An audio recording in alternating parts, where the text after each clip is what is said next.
Hitman एक बदमाश प्रणाली के साथ। अध्याय 621 तनुलिया वलरेन पर घात लगाना। एलन अलारी के बाहरी इलाके में स्थित सराय में 3 ड्यूकदम में से एक और जहां एक्वा पैलेस स्थित था, तनुलिया वलरेन बाहर इंतजार कर रही गाड़ी की ओर बढ़ी। उसके साधना चरण के बावजूद सैनिक उसके पीछे पीछे चले गए।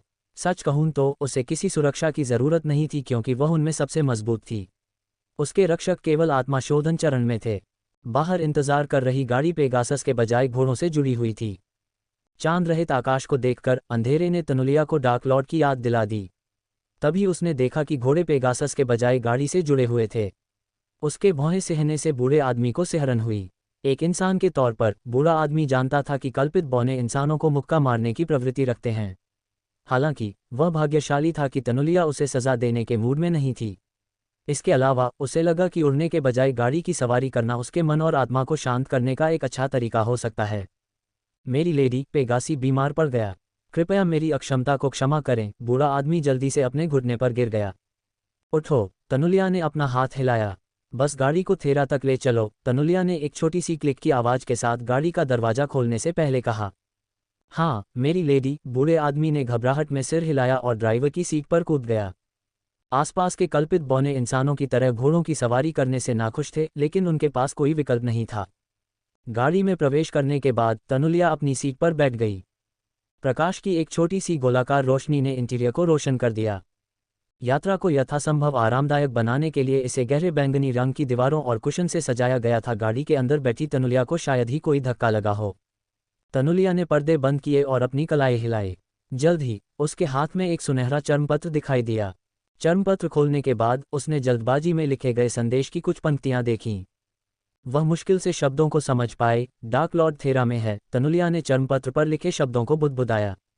ड्रेडल में डार्क लॉर्ड के प्रकोप से बचने के बाद बुजुर्गों ने उसे डार्क लॉर्ड से जितना संभव हो सके दूर रहने का आदेश दिया। वे नहीं चाहते थे कि तनुलिया मुट्राड की जांच में बाधा डालें। हालांकि तनुलिया ने बदला लेना चाहा। वह ऐसा करने से नहीं रोक सकी। आखिरकार उसके फैसलों ने तिरियाना और पीटन सहित कई वफादार अभिभावकों की जान ले ली। लूसीफर, तनुलिया ने अपनी मुट्ठी भींच ली। उसकी आवाज में द्वेष था।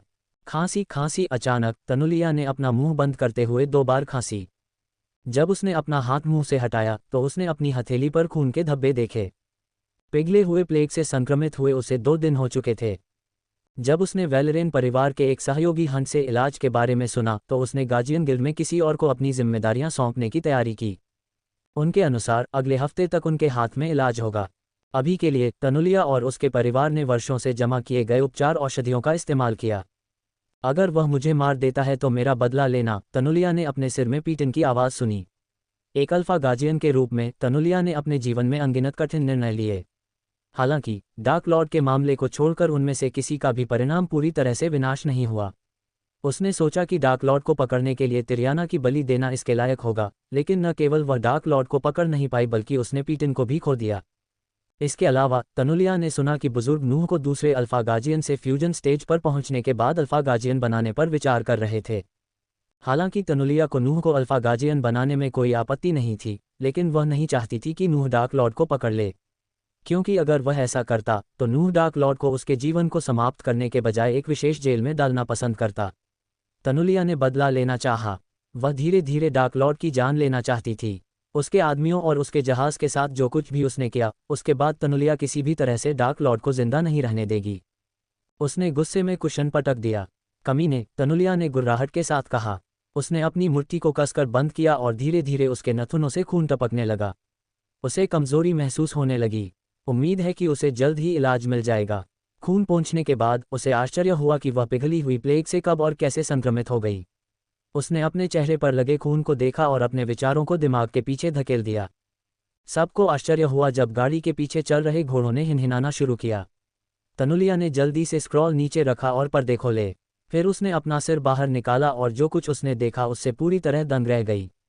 गाड़ी का पीछा कर रहे 5 पहरेदार कहीं नजर नहीं आए। रुको, तनुलिया ने गाड़ी के ड्राइवर को आदेश दिया। उसके आदेश के अनुसार बूढ़े ने गाड़ी को धीरे धीरे रोकते हुए लगाम वापस खींची। इससे पहले कि वह गाड़ी से बाहर कदम रख पाती, बूढ़े ने उसके लिए दरवाज़ा खोल दिया।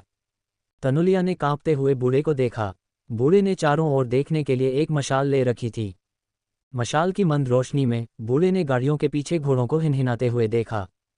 उसे आश्चर्य हुआ कि घोड़ों पर सवार आत्मा शोधक कहीं दिखाई नहीं दे रहे थे।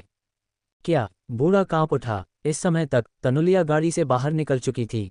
उसने देखा कि बूढ़ा आदमी गाड़ी के पीछे देख रहा है। जब उसने अपना सिर घुमाया तो वह केवल भयभीत घोड़ों को देख सकती थी, लेकिन अपने रक्षकों को नहीं। तुरंत तनुलिया ने प्रकाश की एक गेंद बनाई जो मशाल की तुलना में कई गुना अधिक चमकदार सफ़ेद रोशनी उत्सर्जित कर रही थी। जैसे ही वह सावधानी से घोड़ों के पास पहुंची, वे और भी जोर से हिनहिनाने लगे, जैसे कि वे किसी चीज़ से डर गए हों। उसने लगातार दृश्य का निरीक्षण किया, छोटी से छोटी बात को नज़रअंदाज न करने के लिए सावधान रही। मेरी लेडी, वे कहाँ चले गए? बूढ़े आदमी ने कर्कश आवाज़ में पूछा। उसकी आवाज़ में खौफ और भय था। एक पल में चारों सोल रिफाइनर उसके पीछे चल रहे थे और अगले ही पल वे बिना किसी निशान के गायब हो गए। उसके चेहरे पर उभरी हुई शिकन को देखते हुए बूढ़े आदमी को नहीं लगा कि सोल रिफाइनर उसके आदेश के तहत अपने घोड़ों को छोड़ गए हैं। शश! अचानक बूढ़े आदमी ने एक सरसराहट की आवाज़ सुनी और उसने जल्दी से अपना सिर उस दिशा में झटका जहां से आवाज़ आ रही थी। खांसी खांसी! तनुलिया ने फिर खांसी। उसने जल्दी से अपनी कलाई को झटका, अपने स्पेस रिंग से एक चमकदार नीले रंग की हीलिंग पोशन निकाली। एक सेकंड बर्बाद किए बिना उसने पोशन को अपने मुंह में खाली कर दिया। इसमें कुछ भयानक था। घोड़े तब तक हिनहिनाते रहे जब तक कि वे अचानक पेड़ों के समुद्र में भाग नहीं गए और उसकी नज़रों से ओझल हो गए। उन पर पत्तियां इस तरह बरस रही थीं मानो पतझड़ आ गया हो और ज़मीन सूखी पत्तियों से ढकी हुई थी। हालांकि तनुलिया जानती थी कि कुछ गड़बड़ और भयानक है, लेकिन वह उसे ठीक से पहचान नहीं पा रही थी। पत्तों को खुरों से कुचलने की आवाज़ और डर से बूढ़े आदमी के दांतों के बजने के अलावा जंगल में सन्नाटा था। उन्हें चुप कराओ, तनुलिया ने बूढ़े आदमी को आदेश दिया। घोड़ों की हिनहिनाहट की आवाज़ उसे परेशान कर रही थी। मुझे कुछ नहीं हुआ है, सब ठीक है, बूढ़े ने मन से चिंताएं मिटाते हुए बुदबुदाया। घोड़ों के पास पहुंचकर उसने घोड़े के आदमी को धीरे से सहलाया ताकि वह शांत हो जाए। धीरे धीरे हरकत करके वह एक घोड़े को शांत करने में सफल रहा, लेकिन जब वह दूसरे घोड़े को छूने वाला था तो उसे लगा कि हवा का एक तेज झोंका उसके पास से गुजरा। हवा ने उसे लगभग जमीन पर गिरा दिया। बूढ़ा आदमी अब और शांत नहीं रह सका। उसके कमजोर पैर कांपने लगे। कौन है वहाँ? तनुलिया ने गुर्राते हुए कहा। बूढ़े आदमी की तरह ही उसे भी हवा का झोंका महसूस हुआ। दुर्भाग्य से हवा ने मशाल को बुझा दिया, साथ ही प्रकाश का गोला तनुलिया के बगल में तैर गया। नतीजतन अंधेरा छा गया। मेरी महिला! अचानक तनुलिया ने जंगल से रोने की आवाज़ सुनी, मानो एक कतार में कई तीर चारों तरफ से निकले, गाड़ी और तनुलिया के हाथ को भेदते हुए। यह एक घात है, बूढ़े आदमी ने चिल्लाया। तनुलिया ने अपनी कमर पर लटकी चांदी की तलवार खींची तो जंगल में म्यान खोलने की आवाज़ गूंज उठी। पिघले हुए प्लेग के प्रभाव के कारण तनुलिया ने मेहराब और आकाशीय ऊर्जा से अपना ज्यादातर संबंध खो दिया। उसने तलवार घुमाई, जिससे कुछ तीर आधे में कट गए। एक अल्फा गार्जियन के रूप में उसे तलवारों सहित सभी हथियारों का उपयोग करने का प्रशिक्षण दिया गया था। सटीक झटकों के साथ वह खुद का बचाव करने में सक्षम थी। अपनी कमज़ोर स्थिति के बावजूद उसने खुद को एक रक्षा कवच बनाने के लिए तैयार किया। लेकिन तीरों की बौछार बंद हो गई। कई दर्जन तीरों ने गाड़ी को छलनी कर दिया, फिर भी उनमें से किसी ने भी बूढ़े आदमी या दोनों घोड़ों को नुकसान नहीं पहुंचाया। जंगल एक बार फिर शांत हो गया और केवल बूढ़े आदमी के दांतों की खटखट सुनाई दे रही थी। तनुलिया ने अपने बाएं हाथ से तीर को बाहर निकाला, खून बहने के कारण कांप रही थी। हालांकि वेलेरेन परिवार ने हंट परिवार से इलाज के बारे में पूछताछ की, लेकिन उन्होंने तनुलिया की स्थिति के बारे में नहीं बताया। आखिरकार, अगर प्रतिद्वंद्वी परिवारों को वेलेरेन परिवार के बीमार होने और उसके रक्षक होने की जरा सी भी भनक लग जाती, तो प्रतिद्वंद्वी परिवार भूखे लिकड़बग्घों के झुंड की तरह उन पर हमला कर देते। जब तनुलिया ने इसके बारे में सोचा तो सब कुछ उसे यह विश्वास दिलाने लगा कि या तो यह एक मन उड़ाने वाला संयोग था या पूरी तरह से योजनाबद्ध हमला था।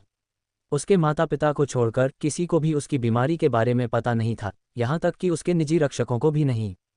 उस पर उस सटीक समय पर हमला होने की संभावना बहुत कम थी जब वह कमज़ोर और असुरक्षित थी, जब तक कि किसी ने सब कुछ पूरी तरह से योजनाबद्ध न किया हो। फिर भी सवाल बना रहा, तनुलिया की बीमारी के बारे में किसी को कैसे पता चला? मेरी लेडी, क्या तुम वहाँ हो? बूढ़ा आदमी मुश्किल से अपनी आवाज़ ऊंची कर पा रहा था।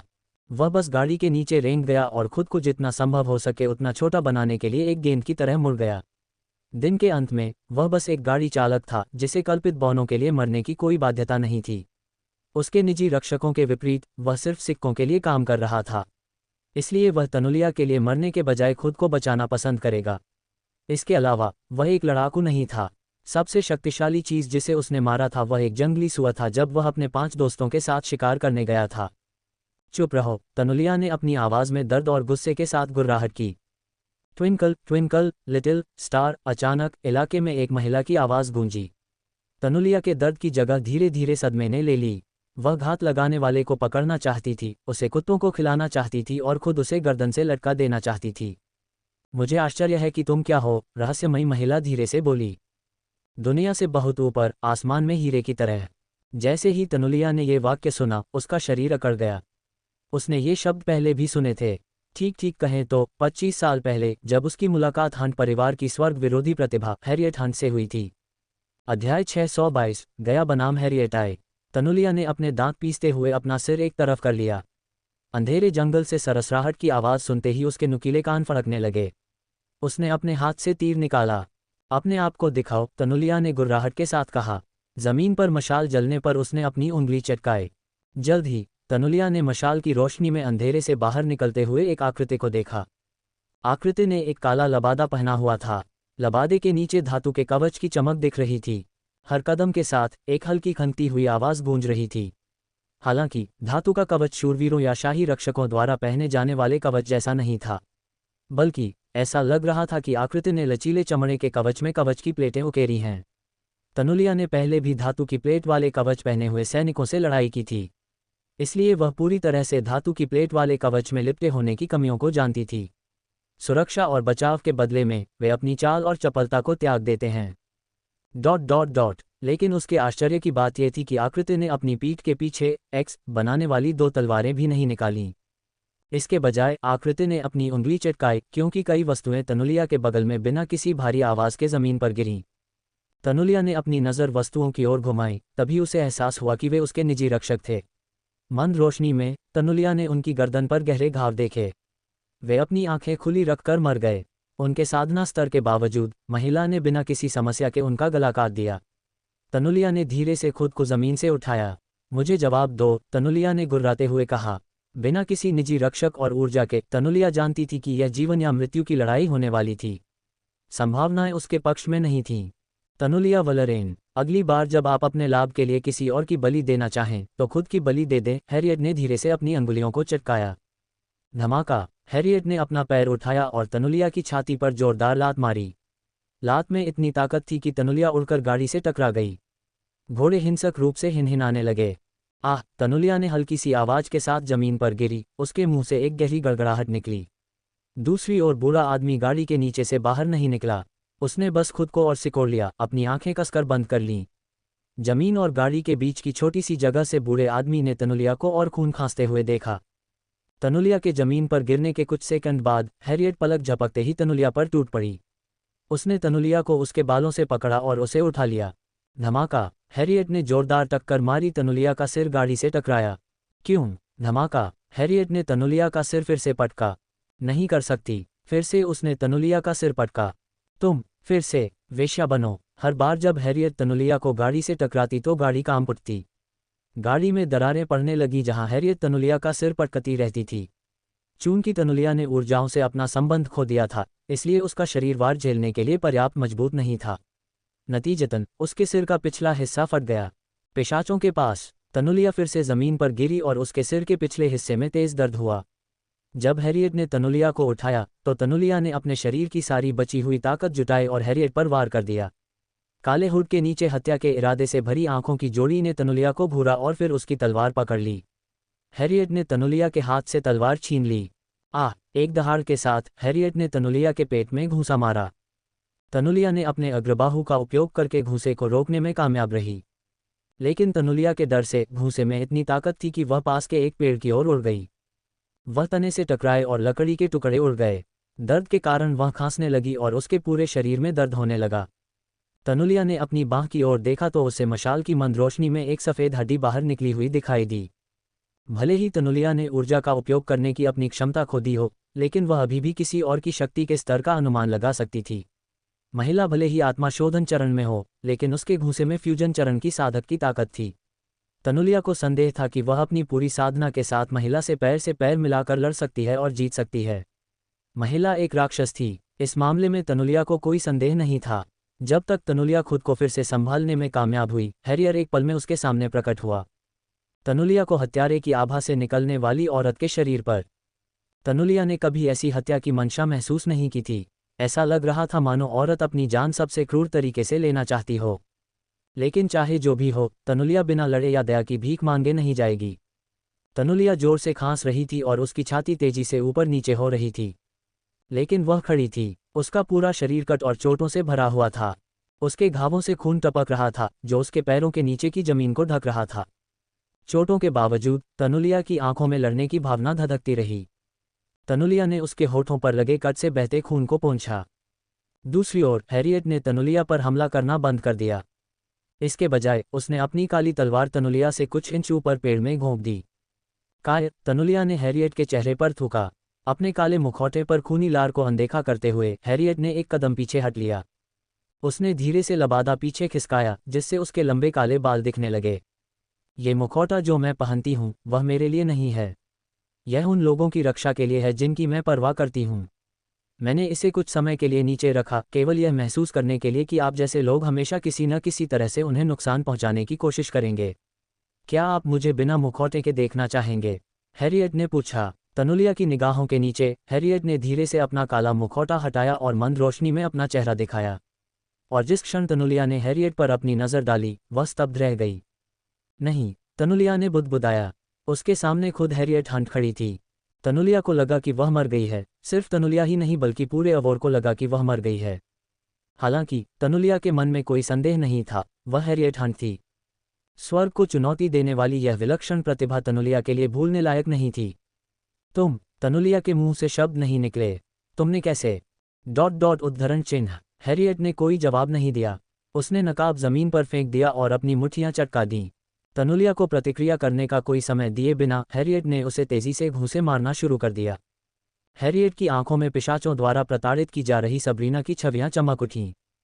सबरीना और तनुलिया की संलिप्तता के बारे में सोचते ही उसका गुस्सा कई गुना बढ़ गया। पहले 20 से 30 घूंसे तक तनुलिया ने रोकने की कोशिश की, लेकिन जैसे जैसे समय बीतता गया हैरियट के घूंसे और भी हिंसक और शक्तिशाली हो गए। तनुलिया की आंखों की रोशनी धीरे धीरे फीकी पड़ने लगी क्योंकि उसके पैर जवाब दे गए। फिर भी हैरियट ने उसकी गर्दन पकड़ ली और दूसरी खूनी मुट्ठी से तनुलिया की छाती पर घूंसे मारती रही। हैरियट के हिंसक घूंसे बरसाने से तनुलिया की छाती से खून की धार बहने लगी। कुछ सेकंड बाद तनुलिया की छाती धंस गई। जब तनुलिया की आंखों की रोशनी पूरी तरह मंद हो गई तो हैरियट ने तनुलिया के शरीर को ऊपर हवा में फेंक दिया जैसे कि योगिनी का वजन कुछ भी नहीं था। जब तनुलिया हवा में एक निश्चित ऊंचाई तक पहुंची तो गुरुत्वाकर्षण ने उसे नीचे जमीन पर खींच लिया।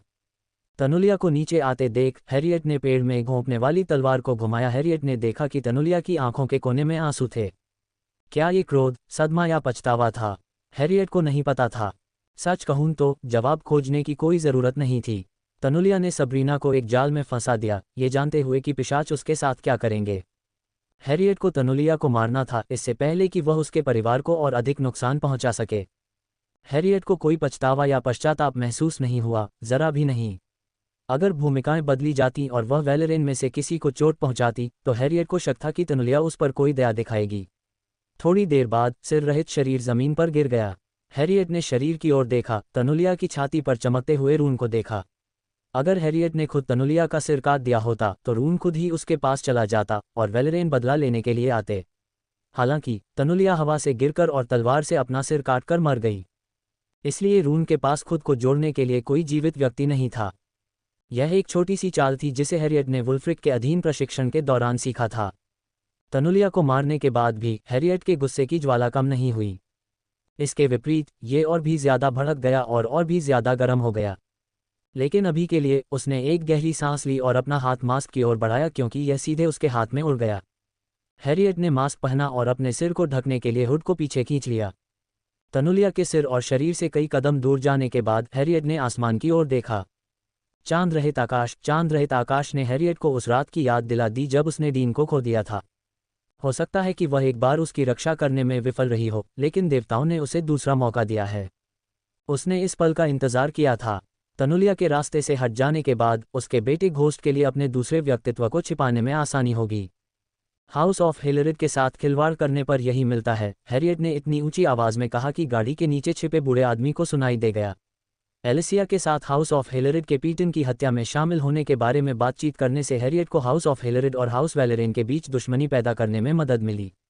सीधे शब्दों में कहें तो हैरियट को एक ही पत्थर से दो शिकार मिल गए। वह विश्वासघाती संरक्षकों को हाउस ऑफ हेलरिड के खिलाफ जाते देखने के लिए बेताब थी। अध्याय 623 गया बनाम हैरियट 2। तनुलिया को मारने के बाद हैरियट उस इलाके को छोड़ने के लिए तैयार हो गई। जैसे ही वह जंगल में गायब होने वाली थी, हैरियट ने एक सरसराहट की आवाज़ सुनी। हैरियट अपने कदमों पर रुक गई, छाया से बाहर आने वाले किसी दूसरे व्यक्ति की प्रतीक्षा कर रही थी। जैसा कि हैरियट ने उम्मीद की थी, सिर से पैर तक काले कवच में लिपटी एक आकृति जंगल से उभरी। एक नज़र में ही हैरियट बता सकती थी कि यह आकृति एक महिला थी, क्योंकि यह आकृति एकदम सही घंटे के आकार की थी और जिस तरह से वह उसकी ओर चली थी। हैरियट ने काले हुड के नीचे चमकते लाल रंग को देखा। ... कोई रास्ता नहीं था कि हैरियट उसके सामने लड़की से लड़ती। ऐसा इसलिए नहीं था क्योंकि हैरियट उससे डरती थी, बल्कि इसलिए क्योंकि हैरियट लड़की की पहचान जानती थी। सभी कवच और हुड के नीचे हैरियट जानती थी कि यह एलिया थी, उसके बेटे घोस्ट की मंगेतर। चूंकि हैरियट जानती थी कि डार्क लॉर्ड घोस्ट था, इसलिए स्वाभाविक रूप से उसकी मंगेतर डार्क क्वीन होगी। नूह के विपरीत घोस्ट ने खुद को एक महिला के लिए समर्पित कर दिया, इसलिए हैरियट के लिए गया के भेष को देखना मुश्किल नहीं था। काश मैं तुम्हें जवाब दे पाती, हैरियट ने आह भरी। डार्क लॉर्ड तुम्हें देखना चाहता है महिला, इसलिए निमंत्रण स्वीकार करना बुद्धिमानी होगी, गया ने अपनी राक्षसी आवाज़ में कहा। माइकल और गया को आश्चर्य हुआ। जब माइकल और गया सराय में पहुंचे तो उन्होंने तनुलिया वलरेन को देखा। शुरू में उन्होंने थूसियनों की हत्या करने की योजना बनाई, लेकिन तनुलिया को देखने के बाद उन्होंने अपनी योजना बदल दी। माइकल ने थूशियन को चुना, जबकि गया ने तनुलिया और उसके आदमियों को कमज़ोर करने के लिए हथियारबंद प्लेग के साथ तनुलिया का पीछा करने का फैसला किया। हालांकि जब उसने देखा कि कोई और भी तनुलिया का पीछा कर रहा है, तो वह पूरी तरह से दंग रह गई। इसके अलावा गया ने देखा कि महिला ने बिना किसी प्रयास के 4 सोल रिफाइनर को ऐसे खत्म कर दिया जैसे वे कुछ भी नहीं थे। अपने जिज्ञासु स्वभाव के कारण गया पीछे खड़ी रही और सब कुछ देखती रही। वह महिला को तनुलिया की बेरहमी से हत्या करते देखकर पूरी तरह से हैरान रह गई। मैं आपसे मुझ पर भरोसा करने के लिए नहीं कह सकती, लेकिन एक तरफ हट जाएं। हमें ऐसा करने की ज़रूरत नहीं है, हैरियट ने कहा। गया महिला की आवाज़ में बेबसी की झलक सुनकर हैरान रह गया। वह एक आत्माशोधन चरण स्तर 5 साधक थी। इस प्रकार गया जानता था कि महिला को उससे डरने की कोई बात नहीं है।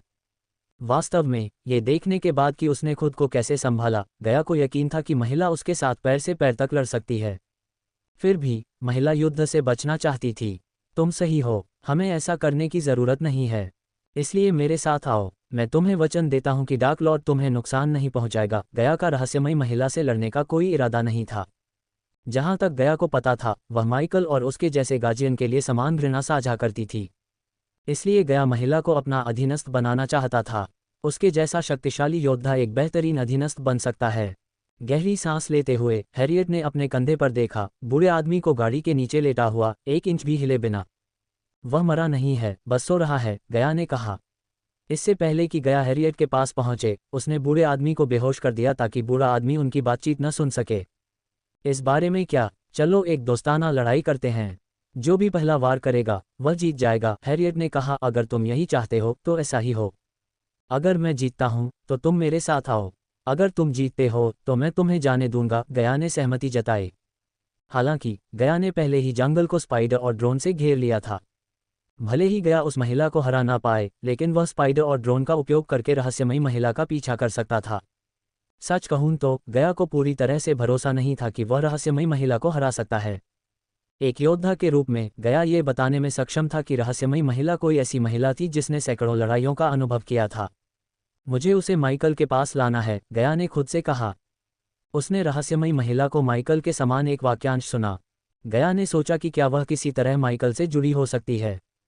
दूसरी ओर हैरियट को अपनी बहू से लड़ना पसंद नहीं था। एलिया उसका परिवार था, लेकिन हैरियट अपने बेटे की बजाय एलिया से लड़ना पसंद करती थी। डीन की तुलना में एलिया को हराने का उसका मौका ज़्यादा था। अगर डीन ने उसका चेहरा पहचान लिया तो हैरियट ने जो कुछ भी किया था वह सब बेकार हो जाएगा। चाहे कुछ भी हो जाए, उसे अपनी पहचान बचानी होगी। गया धीरे धीरे हैरियट के पास पहुंचा। गया को आश्चर्य हुआ कि हैरियट ने अपनी तलवारें नहीं निकालीं। इसके बजाय उसने सिर्फ अपनी उंगलियां चटकाईं। हैरियट के करीब पहुंचने पर गया ने अपने कवच से भय का विष छोड़ दिया। हालांकि हैरियट ने हवा में बदलाव को महसूस किया। सौभाग्य से वह अपने प्राचीन देवता अरोरा के खून की वजह से सभी जहरों और बीमारियों से प्रतिरक्षित थी जो उसकी नसों में बह रहा था। जब गया और हैरियट बीच में मिले तो गया ने अपनी मुट्ठी फेंकी, जिसका लक्ष्य हैरियट का सिर था। बाद में पीछे झुकने और मुट्ठी से बचने में कामयाब रही।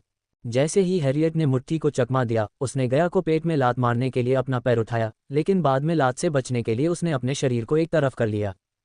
हैरियट को प्रतिक्रिया करने का 1 सेकंड भी दिए बिना गया ने हवा में छलांग लगाई, हैरियट के सिर पर लात मारने की कोशिश की। चक चक चक चक। हैरियट अपने हाथों से लात को रोकती रही क्योंकि गया कुछ मिनटों तक हवा में यात्रा करता रहा। उसके किक को रोकते हुए हैरियट के हाथ सुन्न होने लगे, लेकिन वह ऐसा करती रही। अंत में लगभग 60 किक को रोकने के बाद हैरियट ने गया के पैर को पकड़ा और उसे पास के एक पेड़ पर फेंक दिया। फिर भी गया ने पेड़ को लात मारने में कामयाबी हासिल की और खुद को पेड़ से टकराने से रोक लिया। उसकी लात में इतनी ताकत थी कि छाल में दरारें पड़ गईं। पत्तियों के बल से छर्रे सभी दिशाओं में उड़ गए। उसके पैर जमीन को छूने से पहले गया ने पेड़ का इस्तेमाल करके खुद को ऊपर उठाया और तीर की तरह हैरियट की ओर बढ़ा। गया के बढ़ावा से पैदा हुई उसकी शॉक वेव ने बेचारे पेड़ को टुकड़ों में तोड़ दिया। एलिया की गति और उसकी युद्ध चेतना को देखकर हैरियट हैरान रह गई। हैरियट के अंदर सुप्त योद्धा उत्साह से जाग उठा। जब गया की मुट्ठी हैरियट के चेहरे पर लगने वाली थी तो हैरियट ने घूमकर गया के चेहरे पर लात मारी। जैसे ही उसने हैरियट को चौंकाया, वैसे ही हैरियट ने भी हैरियट को चौंका दिया। सौभाग्य से गया ने हैरियट के पैर को पकड़ लिया और वे दोनों जमीन पर गिर गए। वे दोनों लगभग एक ही समय पर तुरंत उठ खड़े हुए। तुम अच्छी हो, गया ने रहस्यमयी महिला की प्रशंसा करते हुए कहा। मैं भी तुमसे यही कह सकती हूँ, हैरियट ने कहा। उसके बेटे की पसंद बिल्कुल सही थी। एलिया हर तरह से उसके लिए एकदम सही जोड़ी थी। यह अफसोस की बात थी कि हैरियट को अपनी प्यारी बहू से लड़ना पड़ा। तुम उन तलवारों का इस्तेमाल नहीं करना चाहते? गया ने पूछा। वह देखना चाहती थी कि क्या इस महिला में घोस्ट जैसी ही लड़ने की शैली है। तुम एक तीरंदाज हो, तलवारबाज नहीं, हैरियट ने शांति से कहा, गया को आश्चर्यचकित करते हुए। गया अपने मुखौटे के पीछे अपनी भौं को ऊपर उठाने से नहीं रोक सका। उसने कैसे किया? शायद एक भाग्यशाली अनुमान हो। गया ने अपने सिर में संदेह को दूर कर दिया। मैं तुम्हें चोट नहीं पहुंचाना चाहता, लेकिन मैं पीछे हटना भी नहीं चाहता। आखिरकार हम जितने लंबे समय तक यहाँ रहेंगे, हम उतने ही कम सुरक्षित रहेंगे, हैरियट ने कहा। गया और हैरियट एक दूसरे से 5 मीटर की दूरी रखते हुए एक घेरे में चलने लगे। वे एक दूसरे से खुद को बचाने के लिए तैयार थे। तुम मेरे साथ आ सकते हो, हैरियट ने आह भरते हुए कहा। वह लगभग चाहती थी कि वह एलिया के साथ जाए और अपने बेटे को सब कुछ बताए। हालांकि वह अपने बेटे को पहले से ज्यादा खतरे में नहीं डालना चाहती थी। अगर स्काईहॉल उसे देख रहा होता तो उसके बेटे से मिलना उन्हें सीधे उनके लक्ष्य तक ले जाने जैसा होता। इसलिए जब तक वह स्काईहॉल के बुजुर्गों को नहीं मार देती, वह डीन से नहीं मिलेगी। हालांकि वह उससे मिलने और उसे यह बताने के अलावा और कुछ नहीं चाहती थी कि वह उसकी माँ है। चलो अपना छोटा सा द्वंद्व खत्म करते हैं, हैरियट ने अपनी गर्दन हिलाई। जैसे ही उसने ये छोटी सी हरकत की, गया ने अपनी भौहें सिकोड़ लीं। उसने माइकल को भी वही करते देखा था जो रहस्यमयी महिला ने किया था। उसने जो कविता सुनाई, उसके साथ ही गया ने भी अपनी भौहें सिकोड़ लीं। मुझे लगभग यकीन था कि यह रहस्यमयी महिला किसी तरह माइकल से जुड़ी हुई थी, लेकिन माइकल के लिए वह कौन थी, ये सवाल बना रहा। अपने सदमे के अलावा गया को आश्चर्य हुआ कि वह भय के विष के प्रभाव के कारण कांपने के बजाय अभी भी कैसे खड़ी थी। फिर भी महिला ने परेशानी का एक भी संकेत नहीं दिखाया, जैसा कि गया ने उम्मीद की थी। वूश! जब गया को संदेह हुआ तो हैरियट उस पर टूट पड़ी। इस बार हैरियट की गति पहले से कई गुना तेज थी। गया को केवल एक नीला रंग दिखाई दे रहा था, उसका पूरा शरीर नहीं। फिर भी गया की युद्ध प्रवृत्ति ने उसे अपना शरीर हिलाने और हैरियट के मुके से बचने के लिए नीचे झुकने पर मजबूर कर दिया। उसका बचना ज्यादा देर तक नहीं चला क्योंकि हैरियट ने पलक झपकते ही गया का हाथ पकड़ लिया और उसे पीछे मोड़ दिया। आह! गया ने गुर्राते हुए कहा और पास के एक पेड़ की ओर भागा। इससे पहले कि हैरियट गया को पहला मुक्का मारने के लिए पेट में घूंसा मार पाती, गया पेड़ पर चढ़ गया, अपने शरीर को मोड़ा और पीछे कूद गया और अपना हाथ हैरियट के चंगुल से छुड़ा लिया। जैसे ही हैरियट ने गया के पैरों को अपने पीछे जमीन पर टकराते सुना, उसने अपने सामने के पेड़ पर मुक्का मारा। उसके मुक्के में इतना बल था कि एक शॉक वेव पैदा हुई जिसने पेड़ में एक छेद कर दिया और एक शॉक वेव पैदा हुई। शॉक वेव ने उन दोनों को पीछे की ओर धकेल दिया, जिससे गया का संतुलन बिगड़ गया।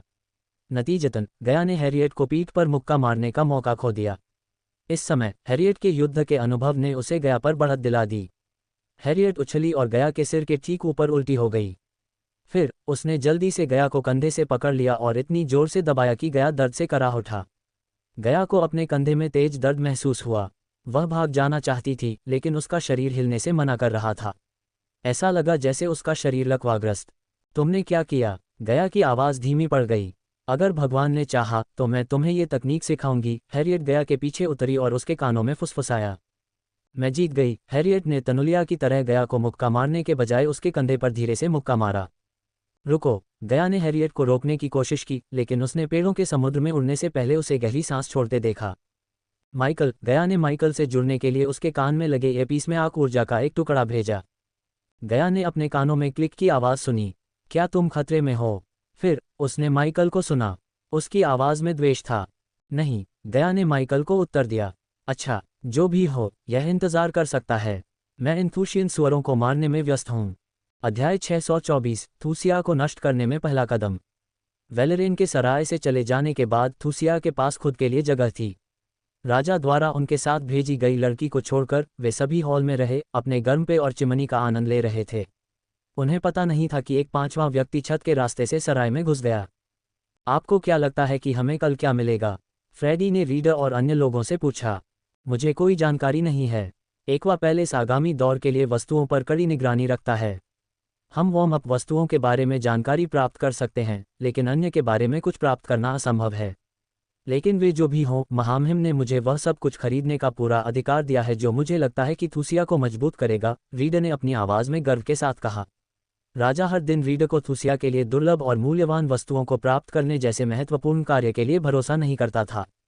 बहुत घमंडी मत बनो रीडर। रीडर के चेहरे पर मुस्कुराहट देखकर फ्रेडी ने अपनी आंखें घुमाईं। राजा को तुम पर भरोसा नहीं है। अगर होता तो वह सिक्के उसे देने के बजाय तुम्हें दे देता। उसके शब्दों ने रीडर के चेहरे की मुस्कान को फीका कर दिया। हालांकि वह इसे स्वीकार नहीं करना चाहता था, लेकिन वह जानता था कि यह सच था। राजा को अपने मंत्रियों से ज्यादा लड़की पर भरोसा था। क्या बात कर रहे हो? क्या लड़की के साथ कुछ और चल रहा है? तुम्हारा क्या मतलब है? फ्रेडी ने अपनी नज़र गंजे आदमी की ओर घुमाई। रानी लड़की के साथ बहुत घुल मिल गई है। मुझे पता है कि वह राजकुमारी विक्टोरिया की सबसे अच्छी दोस्त है और वह सब, लेकिन ऐसा लगता है कि वह उससे कहीं बढ़कर है। रीडर। फ्रेडी और लाल बालों वाला आदमी जो पूरे समय चुप रहा, अपनी भौहें सिकोड़ लीं। अरे चलो, हम सब इसके बारे में सोच रहे हैं। यहाँ कोई भी हमारी बात नहीं सुन रहा है। साहसी व्यक्ति ने एक बार फिर अपनी बड़ी आंखें घुमाईं। तो अपनी बात कहो, बाल्दी, फ्रेडी ने कहा। मुझे लगता है कि राजा को उससे प्यार है, बाल्दी ने बाकी चार लोगों से फुसफुसाते हुए कहा। अफवाह है कि राजा मैक्सिम उसकी बड़ी बहन से प्यार करता था, लेकिन उसे पा नहीं सका। इसके बजाय राजा को रानी वेलेरिया से शादी करनी पड़ी। सच में? लेकिन वह कौन थी? अगर राजा मैक्सिन उससे प्यार करता था तो वह कुछ और ही रही होगी, फ्रेडी ने पूछा। थूसिया में हर कोई एडिथ को विक्टोरिया की सबसे अच्छी दोस्त के रूप में जानता था। हालांकि उनमें से कोई भी एडिथ की पारिवारिक पृष्ठभूमि के बारे में नहीं जानता था, जिसमें मंत्री और प्रमुख व्यक्ति शामिल थे, कुछ को छोड़कर। चूंकि बाल्दी ज्यादातर थूसिया में चोरों और भूमिगत अपराधियों के साथ काम करता था, इसलिए वह थूसिया में राजा सहित सभी के बारे में मज़ेदार अफवाहें फैलाने में सक्षम था। मुझे नहीं पता। राजकुमारी किसी कारण से अपनी पहचान को बहुत गुप्त रख रही है, बाल्दी ने उनके करीब झुकते हुए कहा। हो सकता है कि राजा मैक्सिम उसे अपनी दूसरी रानी के रूप में शादी करना चाह रहे हों। चूंकि राजाओं का कई लड़कियों से शादी करना एक सामान्य बात थी, इसलिए वे माइकल के रूप में आश्चर्यचकित नहीं हुए, जिन्होंने स्पाइडर के माध्यम से उनकी बातचीत सुनी। तो वह छोटी मछली को पकड़ना चाहता है क्योंकि वह बड़ी मछली को नहीं पकड़ सका, रीडर ने हंसते हुए कहा। वे राजा मैक्सिम की सत्ता की प्यास और जो कुछ भी वह चाहता है उसे पाने की जिद के बारे में जानते थे, चाहे इसके लिए कोई भी कीमत चुकानी पड़े। इसलिए अगर राजा मैक्सिम उनकी उम्र के अंतर के बावजूद एडिथ से शादी कर लेते हैं तो उन्हें आश्चर्य नहीं होगा। फिर भी खेती करने वालों के बीच उम्र का अंतर कोई बड़ी बात नहीं थी। अगर मैं सही हूं तो एडिथ की बहन कहीं एक प्रमुख व्यक्ति हो सकती है।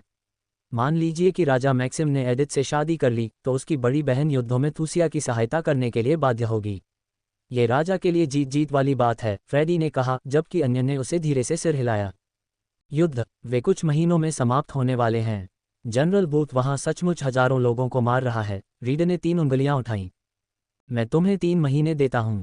उस समय में थूसिया उन सभी को अपने साथ मिला लेगा जो हमारे खिलाफ खड़े थे और ओज़ में सबसे बड़ा राज्य बन जाएगा। उसके बाद जनरल बूथ को वेलेरिया का ड्यूक नामित किया जाएगा। माइकल, जिसने नाम सुना, ने अपनी मुट्ठी भींच ली। 2 साल पहले जनरल बूथ ने अपने अभयारण्य को नष्ट कर दिया और उन लोगों का नरसंहार किया जिन्होंने उसे पाला था। वह आदमी एक शैतान का अवतार था जो दूसरों के दुख को प्यार करता था। माइकल को उसके चेहरे पर मुस्कान याद है जब उसने लिंग या उम्र की परवाह किए बिना सभी का वध किया था। वह कल्पना कर सकता था कि अब बूथ कितना शक्तिशाली है, क्योंकि उसकी नसों में कॉस्मिक ऊर्जा प्रवाहित हो रही है। राजा मैक्सिम बार्न्स साम्राज्य बनाना चाहता था, इसका एकमात्र कारण कॉस्मिक स्ट्रीम को छिपाना था। अगर कोई राज्य थूसिया के खिलाफ खड़ा रह गया तो उसे अंततः कॉस्मिक स्ट्रीम के बारे में पता चल सकता है। माइकल जानता था कि मैक्सिम ऐसा होने से रोकने के लिए किसी भी हद तक जा सकता है। यही तो वे इसे बुला रहे हैं?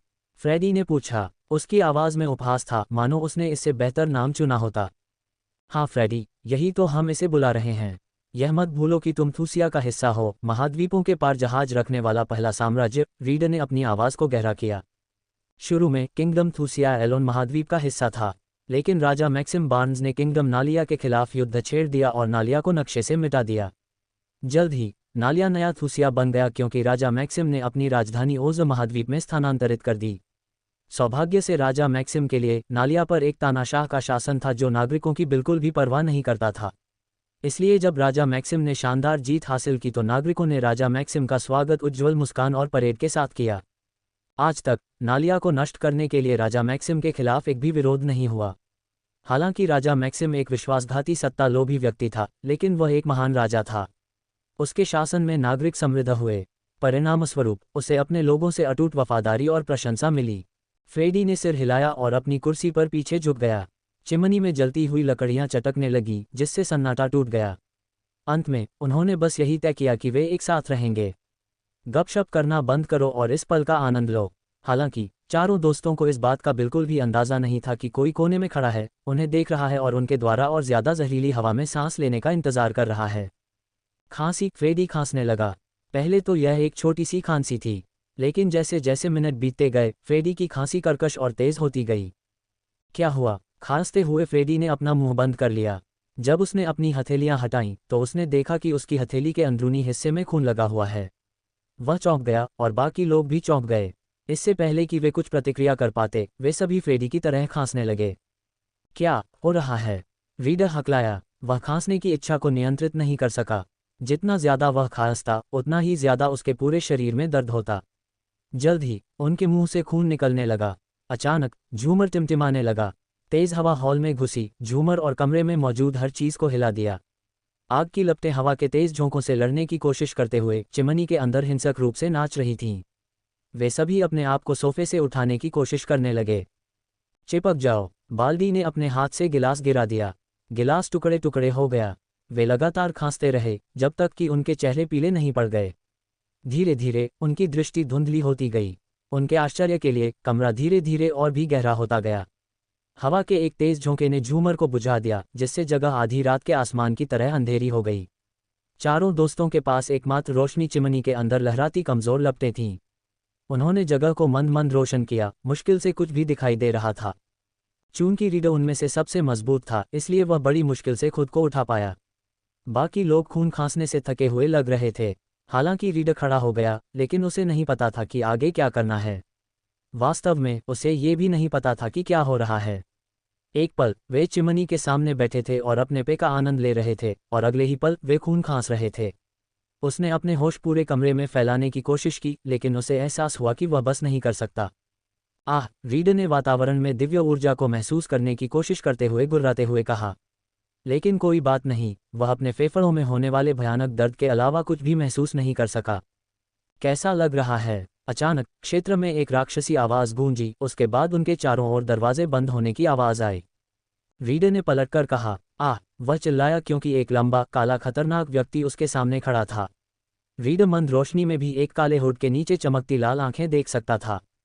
रीडर पीछे की ओर लड़खड़ाते हुए जमीन पर गिर गया। उसका पूरा शरीर कांप उठा, जैसे कि वह बर्फ के पहाड़ में फंस गया हो। तुम रीडर हकलाया। जासूसों से डार्क लॉर्ड के बारे में उसने जो कुछ भी सुना था, वह तुरंत उसके दिमाग में आ गया। हालांकि वह वर्तमान में ओज में थूसिया में रहता था, लेकिन वह एलोन से था। हर बार जब वह थूसिया में पोर्टल के माध्यम से एलोन की यात्रा करता था, तो उसे डार्क लॉर्ड के बारे में कुछ न कुछ सुनने को मिलता था। रईस उससे भयभीत थे, जबकि आम लोगों का एक समूह उसकी पूजा करता था। एलोन में अपने रिश्तेदारों और दोस्तों से उसने जो कुछ भी सुना था, वह रीडर की आंखों में कौंध गया। डार्क लॉर्ड के प्रकोप के डर से कई रईस एलोन छोड़कर चले गए। माइकल द्वारा अपना परिचय दिए बिना ही रीडर ने उसे डार्क लॉर्ड के रूप में पहचान लिया, क्योंकि उसके कवच का खतरनाक सूट था। अगर माइकल ने अपना डार्क सूट वर्जन 2 पहना होता तो रीडर की पैंट गीली हो जाती।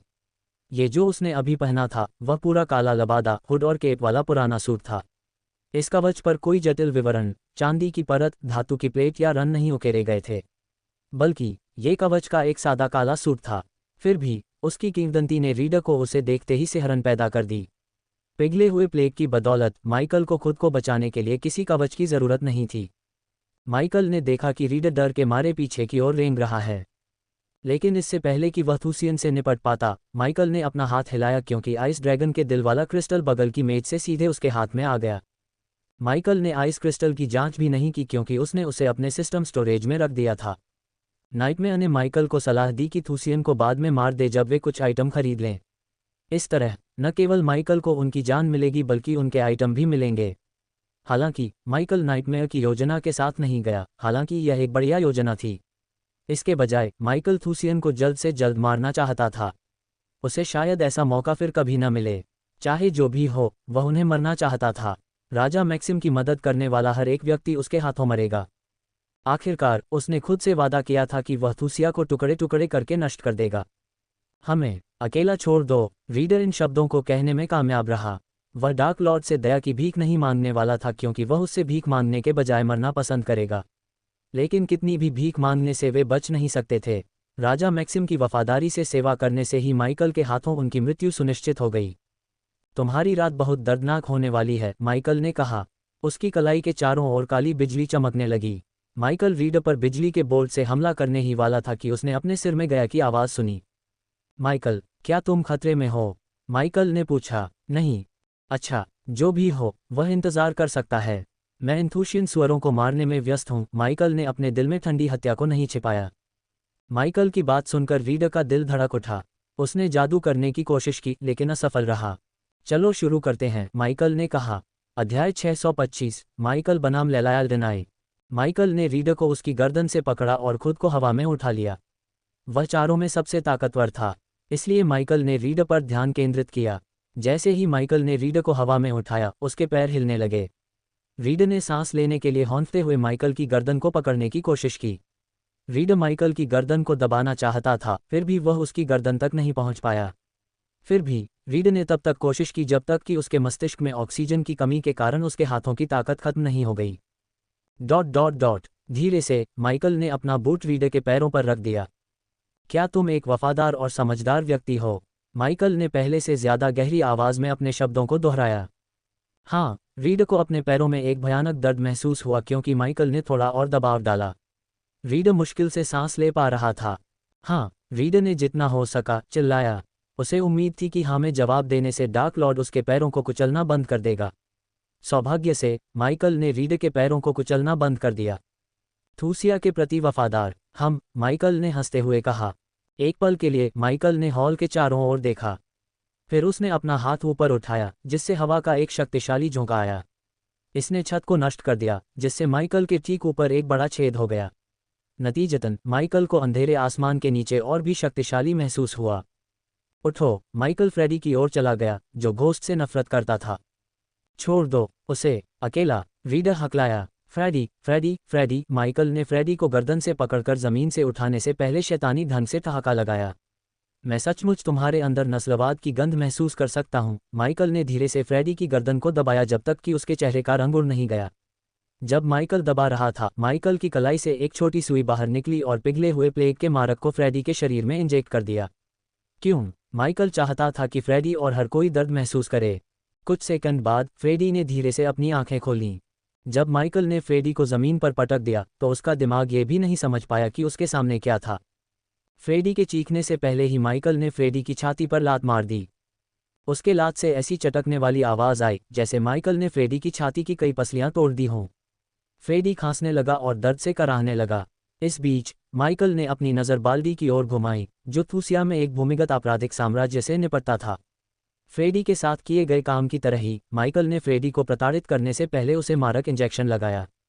सच कहूं तो माइकल को अपने दुश्मनों को प्रताड़ित करना और उनके साथ समय बर्बाद करना बिल्कुल पसंद नहीं था। हालांकि थूसिया के मामले में उसके पास कुछ अपवाद थे। कहाँ? क्या हुआ? बाल्डी ने बड़बड़ाया। इस बार माइकल ने तब तक इंतजार किया जब तक बाल्डी उसका चेहरा साफ साफ न देख ले। वह ये देखने के लिए उत्सुक था कि बाल्डी कैसे प्रतिक्रिया देगा। उसकी आंखें चौड़ी हो गईं क्योंकि उसके चेहरे का रंग पूरी तरह उड़ गया था। आदमी कांप उठा। माइकल को आश्चर्य हुआ, बाल्डी का शरीर उन्मत्त रूप से हिल गया। कुछ सेकंड बाद उसके शरीर के साथ साथ उसकी सांस भी रुक गई। बाल्डी ने दिल का दौरा पड़ने से मरकर माइकल को चौंका दिया। माइकल को देखते ही बाल्डी को दिल का दौरा पड़ गया। तो उन्होंने थूसिया में मेरे बारे में सुना था। उद्धरण चिन्ह। माइकल ने सोचा। उसने आह भरते हुए बाल्डी के बेजान शरीर को फेंक दिया। वह उस आदमी को और अधिक दर्द देना चाहता था, लेकिन वह भाग्यशाली था कि उसे दिल का दौरा पड़ा। बाल्डी, फ्रेडी और रीड ने कराहते हुए कहा। तीनों में से माइकल ने अपनी नज़र उस आदमी पर घुमाई जो पूरे समय चुप रहा। माइकल की मुट्ठी के चारों ओर बिजली के बोल्ट चटकने लगे। एक बार फिर भी वह आदमी तब तक बेहोश रहा जब तक माइकल ने उसे ज़मीन से उठाकर उसे मारक इंजेक्शन नहीं लगाया। एक पल के लिए मधुशाला के अंदर सन्नाटा छा गया। माइकल की आंखों में गुस्सा देखकर फ्रेडी और रीड डर से कांप उठे। चूंकि माइकल ने सभी को मारक इंजेक्शन लगाया था, इसलिए वे अपनी कुछ ताकत वापस पाने में कामयाब रहे। इसके अलावा उन्होंने धीरे धीरे एक बार फिर ऊर्जाओं से अपना जुड़ाव महसूस किया। तुम, रीड ने कहा। उसकी आंखें शिकारी हो गईं। बीमार, रीड अपनी बात पूरी कर पाता उससे पहले ही डार्क लॉर्ड पलक झपकते ही उसके सामने प्रकट हो गया और उसे इतनी जोर से थप्पड़ मारा कि रीड का ज्ञान दांत उसके मुंह से बाहर निकल आया। जब माइकल ने फ्रेडी की नाक को चुटकी से दबाया तो दांत जमीन पर भी नहीं गिरा। उसने फ्रेडी के नथुने कुचलने के लिए पर्याप्त दबाव डाला। रुको! अचानक कमरे में एक गरजने वाली आवाज़ गूंज उठी। चौंकाने वाली बात यह थी कि उसे अपने आसपास किसी जीवित प्राणी का आभास नहीं हुआ। ये तब बदल गया जब फ्रेडी और रीड के पीछे कई मीटर दूर एक दरवाज़ा खुला। माइकल को आश्चर्य हुआ कि दरवाजे के दूसरी तरफ खड़ी युवती कोई और नहीं बल्कि लैला एल्डन थी। माइकल की मांसपेशियां सख्त हो गईं क्योंकि उसे लगा कि अब आगे क्या करना है। माइकल ने फिर देखा कि एडिथ लैला की परछाई से अलग हट रही है।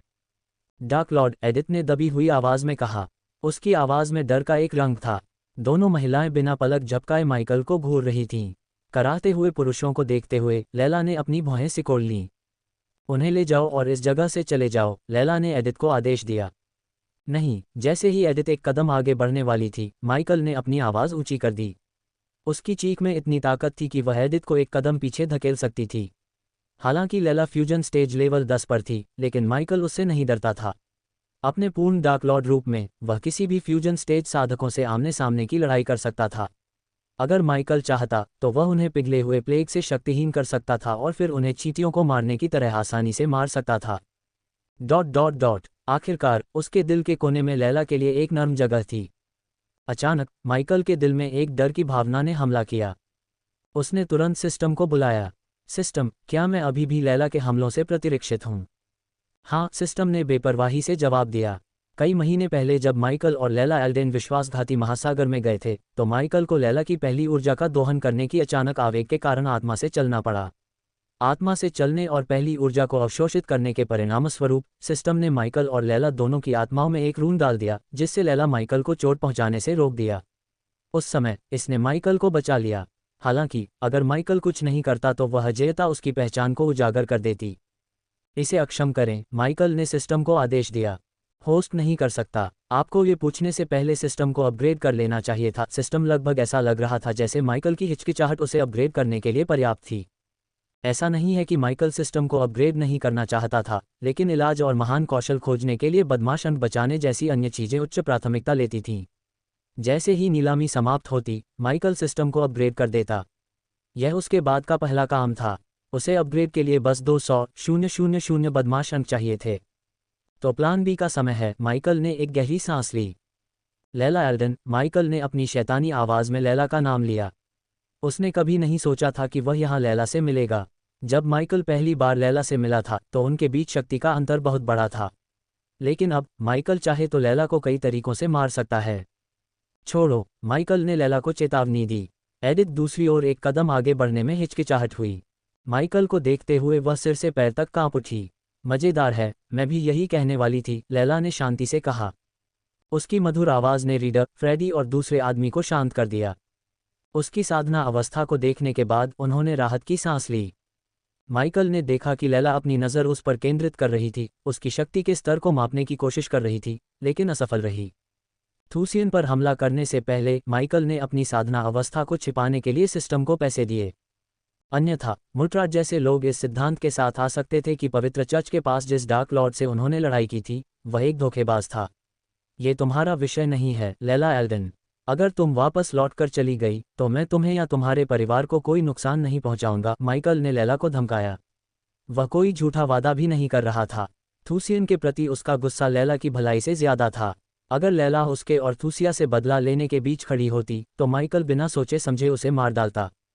एडिथ, ये ले लो, माइकल ने लैला को अपनी कलाई हिलाते हुए देखा। जल्द ही उसके हाथ में एक सुनहरा स्क्रॉल दिखाई दिया। उसने स्क्रॉल एडिथ को सौंप दिया। जब तुम उनके पास पहुंचो तो टेलीपोर्ट हो जाओ, लैला ने एडिथ को आदेश दिया। लेकिन बड़ी बहन, माइकल फिर से आश्चर्यचकित हो गया।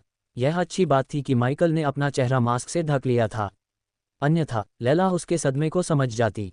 एडिथ की बात सुनकर माइकल के दिमाग ने सभी बिंदुओं को जोड़ दिया।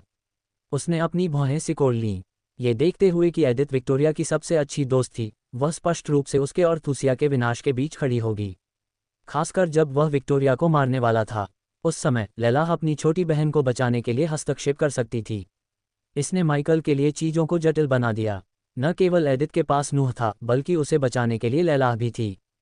मेरे पास इन झगड़ों के लिए समय नहीं है। अगर तुम 3 सेकंड में यहाँ से नहीं निकले, माइकल ने 3 उंगलियां उठाईं। माइकल द्वारा आगे बढ़ाया गया प्रत्येक कदम एडिथ के दिल को डर से कांपने पर मजबूर कर देता था। फ्रेडी और रीडर धीरे धीरे खुद को संभाले। उन्होंने जगह छोड़ने की कोशिश की, जिससे लैला और डार्क लॉर्ड को लड़ाई करने के लिए छोड़ दिया। सीधे शब्दों में कहें तो वे अपनी गांड बचाना चाहते थे। अपने साधना स्तर के बावजूद उन्होंने लैला की मदद करने के बारे में सोचा भी नहीं। 1, माइकल ने गिनती शुरू की। 2, माइकल के 3 तक गिनने से पहले लैला के हाथ में वीणा के आकार की एक चमकदार रोशनी दिखाई दी। जल्द ही रोशनी फीकी पड़ गई, जिससे देवदूत की वीणा दिखाई दी। दीवार के पीछे अगर अदृश्य प्रतिक्रियाशील ढाल न होती जो ऊर्जा तरंग की आधी शक्ति को अवशोषित कर लेती, तो वह अपने पैरों पर खड़ा नहीं हो पाता। हैरानी की बात है कि ऊर्जा तरंग ने केवल माइकल को मारा, क्योंकि कमरे में बाकी सब कुछ ऊर्जा तरंग से अछूता रहा। मुझे लगा कि वह मुझे चोट नहीं पहुंचा सकती, माइकल ने सिस्टम से सवाल किया। होस्ट, उसे आपको नुकसान पहुंचाने का कोई नया तरीका मिल गया होगा। माइकल सिस्टम का गला घोंटना चाहता था। उसने कहा कि लैला अब विश्वासघाती महासागर में उसे नुकसान नहीं पहुंचा सकती। अब सिस्टम अपने रास्ते पर वापस चला गया था। हालांकि यह माइकल के लिए फायदेमंद रहा। तो तुमने हिंसा को चुना है, माइकल ने अपने कंधे पर जमी धूल को झाड़ दिया। अगले ही पल एडिथ ने देखा कि डार्क लॉर्ड पर काले बादल छा रहे हैं। कमरा और भी अंधेरा होता जा रहा था। अध्याय 626, माइकल बनाम लैला एल्डन 2। जब लैला ने एक और राग बजाया तो माइकल ने लाइटनिंग डैश का इस्तेमाल किया। वह इतनी तेजी से आगे बढ़ा कि वह छवियों के पीछे चला गया। अंधेरे के बावजूद लैला ने डार्क लॉर्ड को ढकने वाली काली लपटों को देखा। ऐसा लग रहा था जैसे वह एक जीवित ज्वाला हो। ... इसके बजाय उसने बिजली के बोल्ट से लैला का ध्यान भटका दिया और फ्रेडी और रीडर पर टूट पड़ा। डार्क लॉर्ड को रीडर और फ्रेडी की ओर बढ़ते देख लैला ने तेजी से तार बजाए, जिससे एक आत्मा जप की धुन बन गई। तुरंत एडिथ का शरीर अकड़ गया। वह अपनी मांसपेशियों को हिला नहीं सकती थी, यहाँ तक कि आंख भी नहीं झपका सकती थी। कई अदृश्य ऊर्जा तरंगें माइकल की ओर बढ़ीं। लैला खेल नहीं रही थी, वह सीधे मारने के लिए गई। वह आश्चर्यजनक रूप से निर्दयी थी। एक ऐसी महिला के लिए जो कई लोगों को ठीक करने और उनकी मदद करने की प्रवृत्ति रखती थी, वह आश्चर्यजनक रूप से निर्दयी थी। सच कहूं तो माइकल ने लैला को इस तरह कभी नहीं देखा था। उसकी आंखें लाल हो गईं। हर बार जब वह एक राग बजाती तो कमरा कांप उठता। अचानक एक सुनहरी रोशनी ने लैला को घेर लिया। यह एक महाकाव्य स्तर का मंत्र था जिसने लैला की शक्ति को कई गुना बढ़ा दिया था। एडिथ के लुक को देखते हुए ये पहली बार नहीं था जब उसने लैला को इस मंत्र का उपयोग करते देखा था। लैला की नसों में बहने वाली पहली ऊर्जा की चांदी के साथ मिलकर उसने माइकल को पराजित करना शुरू कर दिया। कम से कम कुछ क्षणों के लिए तो ऐसा ही था। माइकल फ्यूजन स्टेज स्तर 4 पर था। उसके अंधेरे के बादल ने उसकी शक्ति को 4 स्तरों तक बढ़ा दिया, जिससे वह फ्यूजन स्टेज स्तर 8 के बराबर हो गया। लैला के शक्ति स्तर से मेल खाने के लिए माइकल को स्तर 6 पर पहुंचने की जरूरत थी, ताकि अंधेरे का बादल उसकी शक्ति को स्तर 10 तक बढ़ा सके। हालांकि 2 स्तरों को पार करने के लिए उसे 3 शेष थूसियन को मारना पड़ा। माइकल को पहले थूसियन को न मारने का पछतावा हुआ। उसने स्पेक्ट्रे द्वारा सिखाई गई बातों के विपरीत काम किया। उसने उन्हें जल्द से जल्द मारने के बजाय अपना समय लेने का विकल्प चुना। अब माइकल को अपनी गलती की कीमत चुकानी पड़ी। चलो देखते हैं कि वह उस मंत्र को कितने समय तक जीवित रख पाती है। माइकल रीडर पर हमला करने ही वाला था कि अचानक लैला गायब हो गई। माइकल की सहज प्रवृत्ति ने उस पर चिल्लाया। उसने अपना चेहरा छिपा लिया। माइकल के शरीर पर एक जबरदस्त बल पड़ने से धरती हिल गई। माइकल ने हमले को रोकने के लिए जिस हाथ का इस्तेमाल किया था वह मुड़ गया और टूट गया। दर्द उसके शरीर में फैल गया और उसने अपने दांत पीस लिए। वह उड़ गया, लकड़ी की दीवार से टकराया और इस प्रक्रिया में मधुशाला का एक हिस्सा नष्ट हो गया। रुकने से पहले उसका शरीर कई पेड़ों से टकराया। धूल के बादल और लकड़ी के टुकड़े हवा में उड़ गए। रीडर और फ्रेडी छेद की ओर भागे, ये देखने के लिए कि डार्क लॉर्ड कहाँ गिरा था। लैला के चारों ओर की सुनहरी रोशनी धीरे धीरे फीकी पड़ गई क्योंकि फिर से मधुशाला में अंधेरा छा गया। धूल के बादल छट गए और डार्क लॉर्ड चुपचाप खड़ा रहा, जैसे कुछ हुआ ही ना हो। जब उन्होंने डार्क लॉर्ड को शैतानी ढंग से हंसते देखा तो उनकी रीढ़ में सिहरन दौड़ गई। आखिरकार कुछ हद तक योग्य प्रतिद्वंद्वी माइकल ने अपने टेढ़े हाथ को डार्क क्लाउड से छिपा लिया। एपीडी और हड्डी जोड़ने वाली औषधि की बदौलत उसने हवा में ही अपने टूटे हाथ को जोड़ लिया जबकि वह उड़ रहा था। फिर भी दर्द से उसके शरीर का हर एक रेशा दुख रहा था। उसने कभी उम्मीद नहीं की थी कि लैला उसे मारने के लिए अपनी वीणा का इस्तेमाल क्रिकेट के बल्ले की तरह करेगी। उसने पहले कभी लैला को इतने आक्रामक तरीके से लड़ते नहीं देखा था। लैला दीवार में नए छेद के माध्यम से जंगल में बाहर उड़ गई। छोड़ो, लैला ने एडिथ को आदेश दिया। उसकी गरजती आवाज ने थूसियनों को कांपने पर मजबूर कर दिया। लेकिन जब एडिथ टेलीपोर्ट करने के लिए आंसू का इस्तेमाल करने वाली थी तो उसे अपनी गर्दन में डंक महसूस हुआ। अचानक लैला रुक गई, माइकल की ओर तैरती हुई। उसने अपनी छोटी बहन को दर्द में चीखते हुए सुना। लैला की आंखों में सारा गुस्सा और लड़ाई की लालसा गायब हो गई, इसलिए माइकल ने उन्हें मारने के लिए गंदी लड़ाई में कोई समस्या नहीं देखी।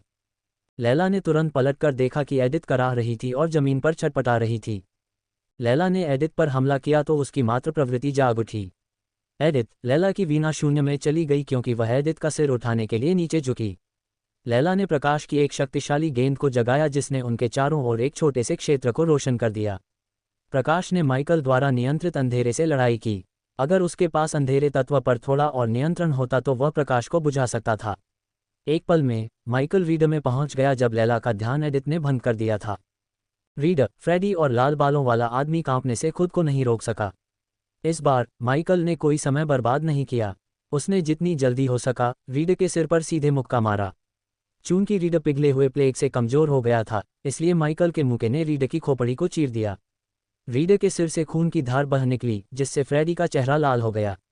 वे कांप उठे। डिंग, फ्यूजन स्टेज लेवल 8 कल्टीवेटर को मारने के लिए होस्ट को बधाई।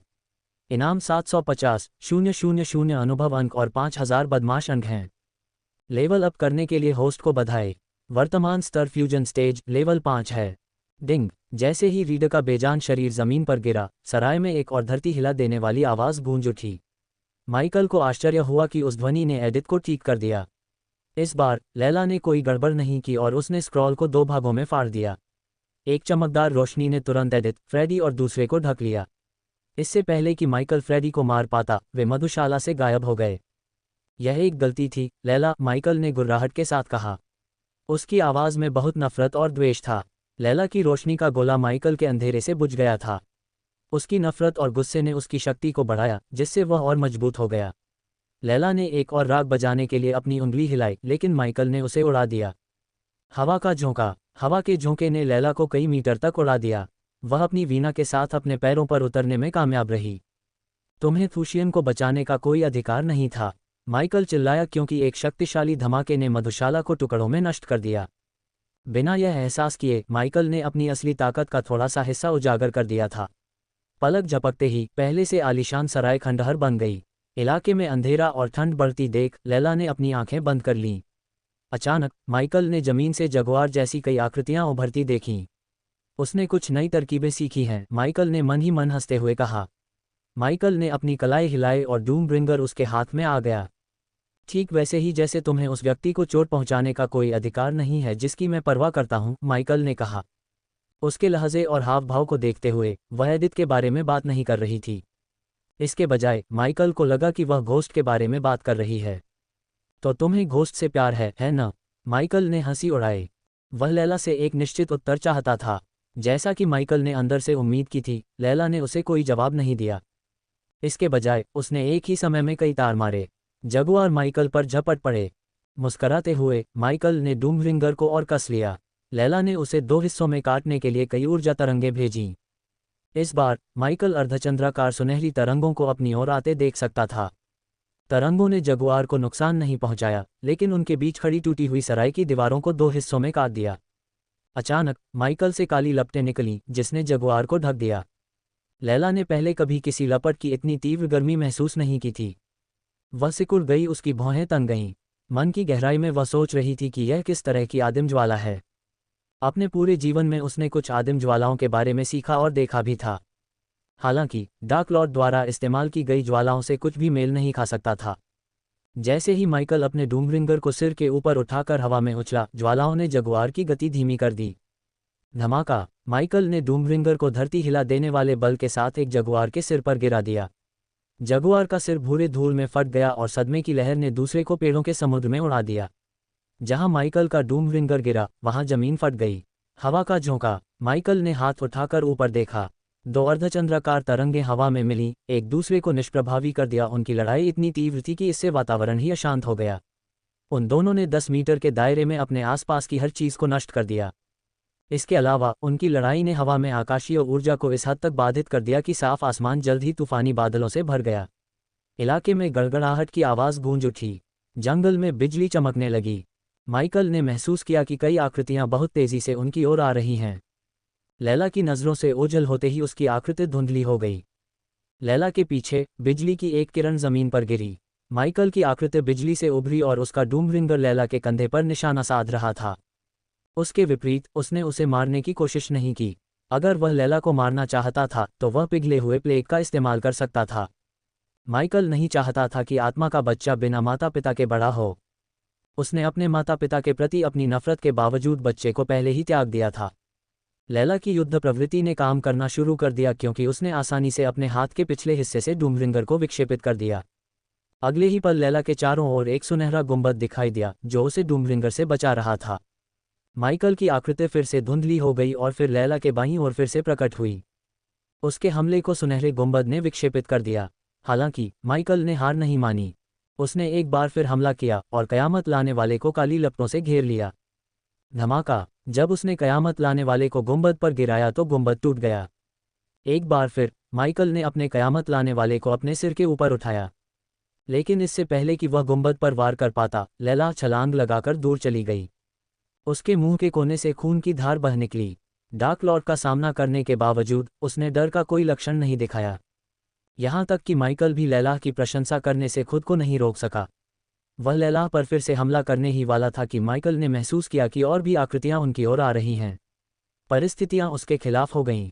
वह जितनी देर तक लड़ता उतना ही वह खतरे में पड़ता। इस प्रकार माइकल ने गार्जियन से पहले ही उस जगह को छोड़ने का फैसला किया और सी फॉक्स ने उस क्षेत्र को घेर लिया। हम जल्द ही फिर मिलेंगे। माइकल ने पेड़ों के समुद्र में गायब होने से पहले सिर हिलाया। जैसी कि उम्मीद थी, लैला ने उसका पीछा नहीं किया। अध्याय 627 सिस्टम को अपग्रेड न करने की कीमत। माइकल गया और नाइटमेयर के साथ अंधेरे जंगल में लौट आया। ... उसका पूरा नाम एडिथ एल्डन है। गया ने अपनी कलाई से बंधे मार्क 3 ग्रैपलिंग हुक को हटाना बंद कर दिया। एल्डन नाम का नाम सुनते ही गया के माथे पर काली रेखाएं उभर आईं। एल्डन! गया ने अपना सिर थोड़ा झुकाया। माइकल के चेहरे पर थकावट देखकर अजाजल ने अपना हाथ हिलाया और माइकल का सिंहासन उसके पीछे प्रकट हो गया। माइकल ने अजाजल की ओर सिर हिलाया। वह लैला की बहन है। माइकल अपने सिंहासन पर बैठ गया। माइकल की बात सुनकर सभी लोग अवाक रह गए। एडिथ थूसियन के साथ गई थी, तो जब तुम उन्हें यातना देने गए तो लैला और एडिथ ने तुम पर हमला कर दिया। क्या ये सही है? गया ने पूछा जैसे उसने सब कुछ अपनी आंखों से देखा हो। अजाजल ने लगभग अपना गुस्सा फूटने दिया। वह शराबखाने में भाग जाना चाहता था और लैला और एडिथ को टुकड़े टुकड़े कर देना चाहता था। माइकल के लैला के साथ रिश्ते के बावजूद वह अपने दिल को लैला के बारे में जानलेवा विचार रखने से नहीं रोक सका। उसने अपनी मुट्ठी भींच ली। दूसरी ओर नाइटमेयर शांत रहा। उसे वह दयालु और देखभाल करने वाली महिला याद आई जिससे वे मिले थे। अगर लैला का आवेग न होता तो वह जानता था कि घोस्ट और लैला अच्छे दोस्त होते। फिर भी नाइटमेयर ने यह मानने से इनकार कर दिया कि लैला कभी माइकल को मारने की कोशिश करेगी। उसके दयालु दिल और संयम वाली महिला नफरत के आगे नहीं झुकेगी। दिए गए समय के साथ लैला के घोस्ट के पास लौटने की संभावना अधिक थी। माइकल ने सिर हिलाया। उसने सिस्टम स्टोरेज से एक उपचार औषधि निकाली और उसे अपने मुंह में खाली कर लिया। इससे चीजें जटिल हो जाती हैं इंसान। गया ने सिंहासन की बांह पर बैठने से पहले कई कदम आगे बढ़ाए। उसने माइकल के चारों ओर प्यार से अपना हाथ लपेटा। मुझे पता है, लेकिन थूसिया को नक्शे से मिटाने से मुझे कोई नहीं रोक सकता, न एडिथ, न लैला न ही स्काईहॉल नाइटमेयर ने देखा कि माइकल की आंखें सूरज की रोशनी में माणिक की तरह टिमटिमा रही थीं। नाइटमेयर की तीव्र इंद्रियों के कारण उसने हवा में दूसरी दुनिया के कंपन की आवाज़ सुनी। अब वह कितनी शक्तिशाली है? गया ने पूछा। उसकी आवाज़ में ईर्ष्या का संकेत था। लैला के विपरीत गया को पहली ऊर्जा को अवशोषित करने का सौभाग्य नहीं मिला। गया की स्वर्ग विरोधी साधना गति और सिस्टम द्वारा प्रदान की गई 40% वृद्धि को देखते हुए वह एक बार गया द्वारा पहली ऊर्जा को अवशोषित करने के बाद फ्यूजन चरण में प्रवेश कर सकती थी। सीधे शब्दों में कहें तो माइकल के विश्वासघाती महासागर में जाने का मुख्य कारण गया था। वह चाहता था कि उसकी प्यारी सबसे वफादार मंगेतर उसके अधीनस्थों में सबसे मजबूत हो। वर्तमान में अजाजल के पास सबसे मजबूत होने का ताज था। ये जल्द ही बदल जाएगा जब वे विश्वासघाती महासागर में चले जाएंगे। इसके अलावा माइकल गया के बारे में नहीं भूला था कायापलट। उसे विकसित होने के लिए अग्नि क्षेत्र में 5 सिर वाले सर्प के हृदय और रक्त की आवश्यकता थी। विकसित हुए बिना अपनी असली शक्ति प्राप्त करना एक दिवास्वप्न के अलावा कुछ नहीं होगा। Fusion stage level 10। मैं निराश था। मुझे लगा कि वह अर्धअमर अवस्था तक पहुंच गई होगी। गया की नज़र माइकल के चेहरे पर रुक गई। कुछ क्षणों के लिए वह अपने दिमाग को ये सोचने पर मजबूर कर रही थी कि माइकल अर्धअमर अवस्था तक पहुंचना कितना आसान समझ रहा था। अंत में कुछ समय तक सोचने के बाद गया ने चुप्पी तोड़ी। पहली ऊर्जा के साथ या उसके बिना अर्धअमर अवस्था तक पहुंचना आसान नहीं है। आपको क्यों लगता है कि दुनिया में केवल मुट्ठी भर फ्यूजन स्टेज साधक हैं? क्या आपको पता है कि आखिरी व्यक्ति अमर परिषद में कब शामिल हुआ था? 300 साल पहले। सच में? माइकल ने गया को घूर कर देखा। माइकल अमर परिषद के बारे में जानकारी इकट्ठा करने की कोशिश कर रहा था, लेकिन यहाँ तक कि लॉर्ड इन्फॉर्मेशन के पास भी उनके बारे में बहुत कम या कुछ भी नहीं था। इसका एक कारण ये था कि अमर परिषद इस दुनिया से अलग एक पॉकेट आयाम में रहती थी। जब कोई व्यक्ति हाफ इमोर्टल स्टेज में प्रवेश करता था तभी परिषद का कोई प्रतिनिधि उन्हें भर्ती करने के लिए बाहर आता था। माइकल ने हाफ इमोर्टल स्टेज तक पहुंचने की हिम्मत नहीं की। यहाँ तक कि सिस्टम ने उसे सूचित किया कि वह अपने स्तरों की परवाह किए बिना कल्टिवेटर को मारने से एक निश्चित मात्रा में अनुभव अंक प्राप्त करेगा। इसके अतिरिक्त सिस्टम ने माइकल को हर बार अनुभव अंक देना बंद कर दिया था जब उसके अधीनस्थों में से कोई एक को मारता था।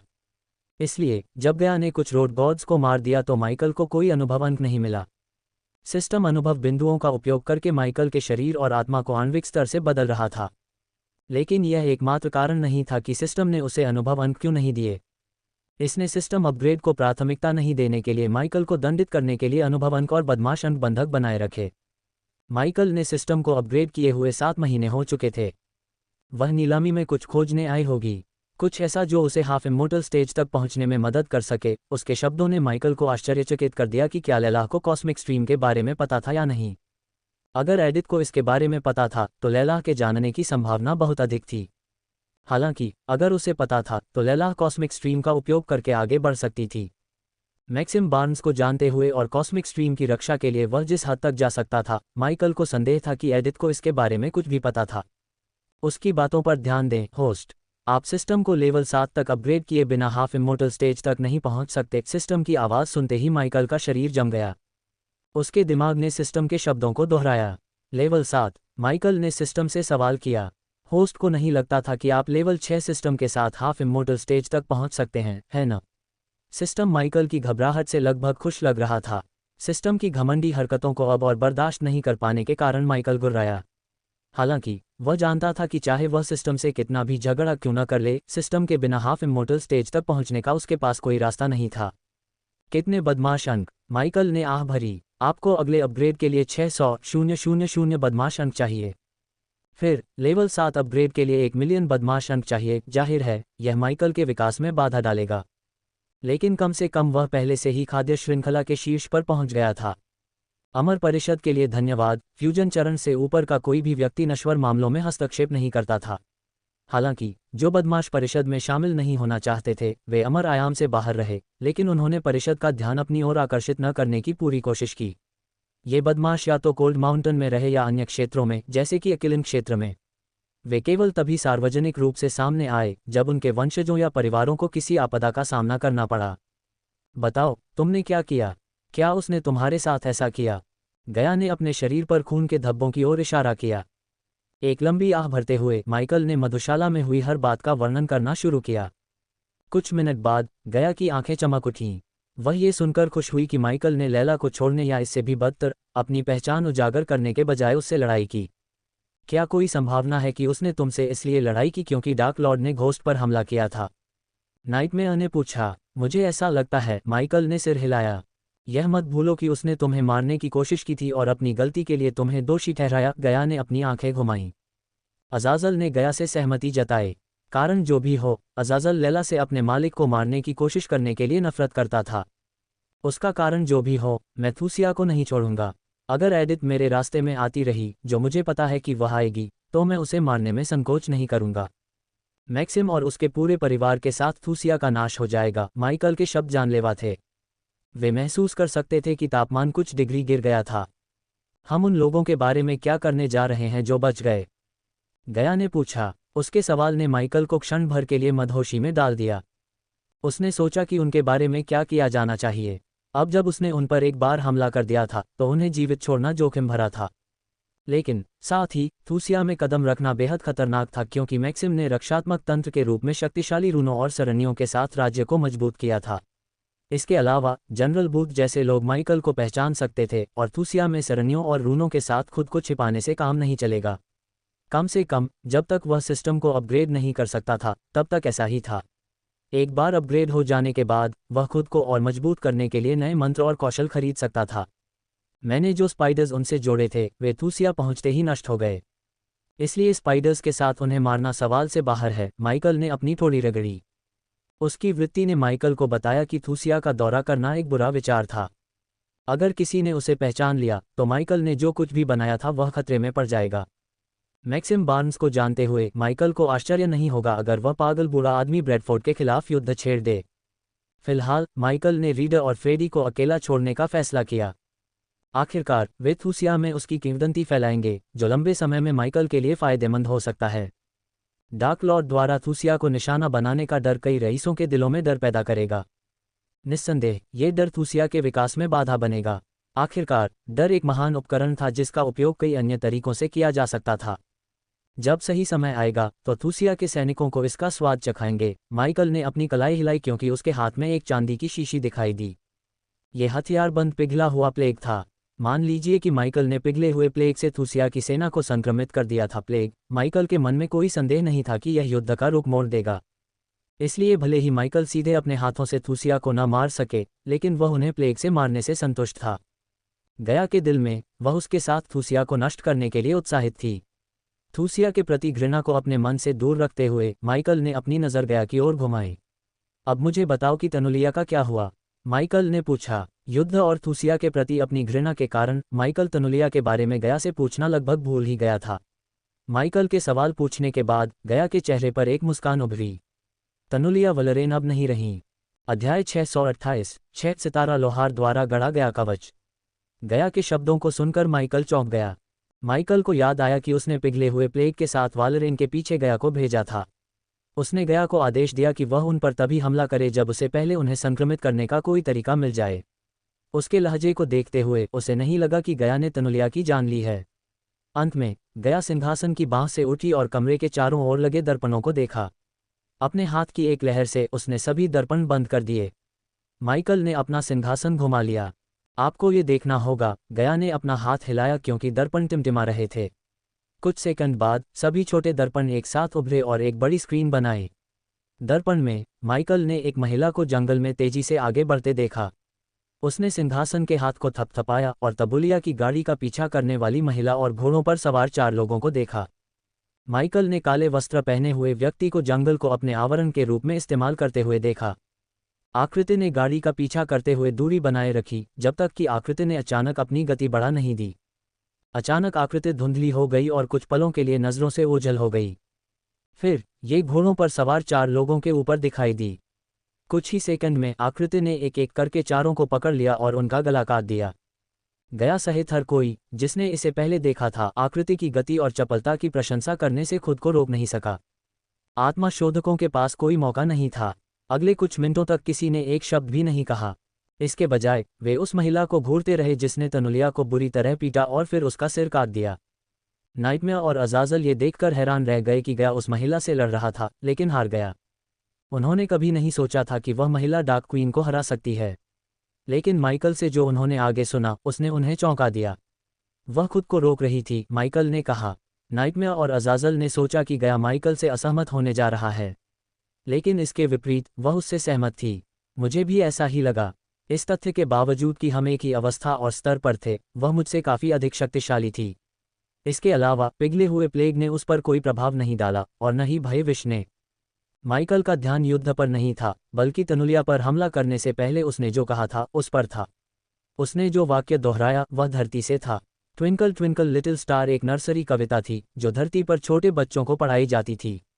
वास्तव में माइकल ने इसे अपने अनाथालय में सीखा था। उसने गहरी सांस ली।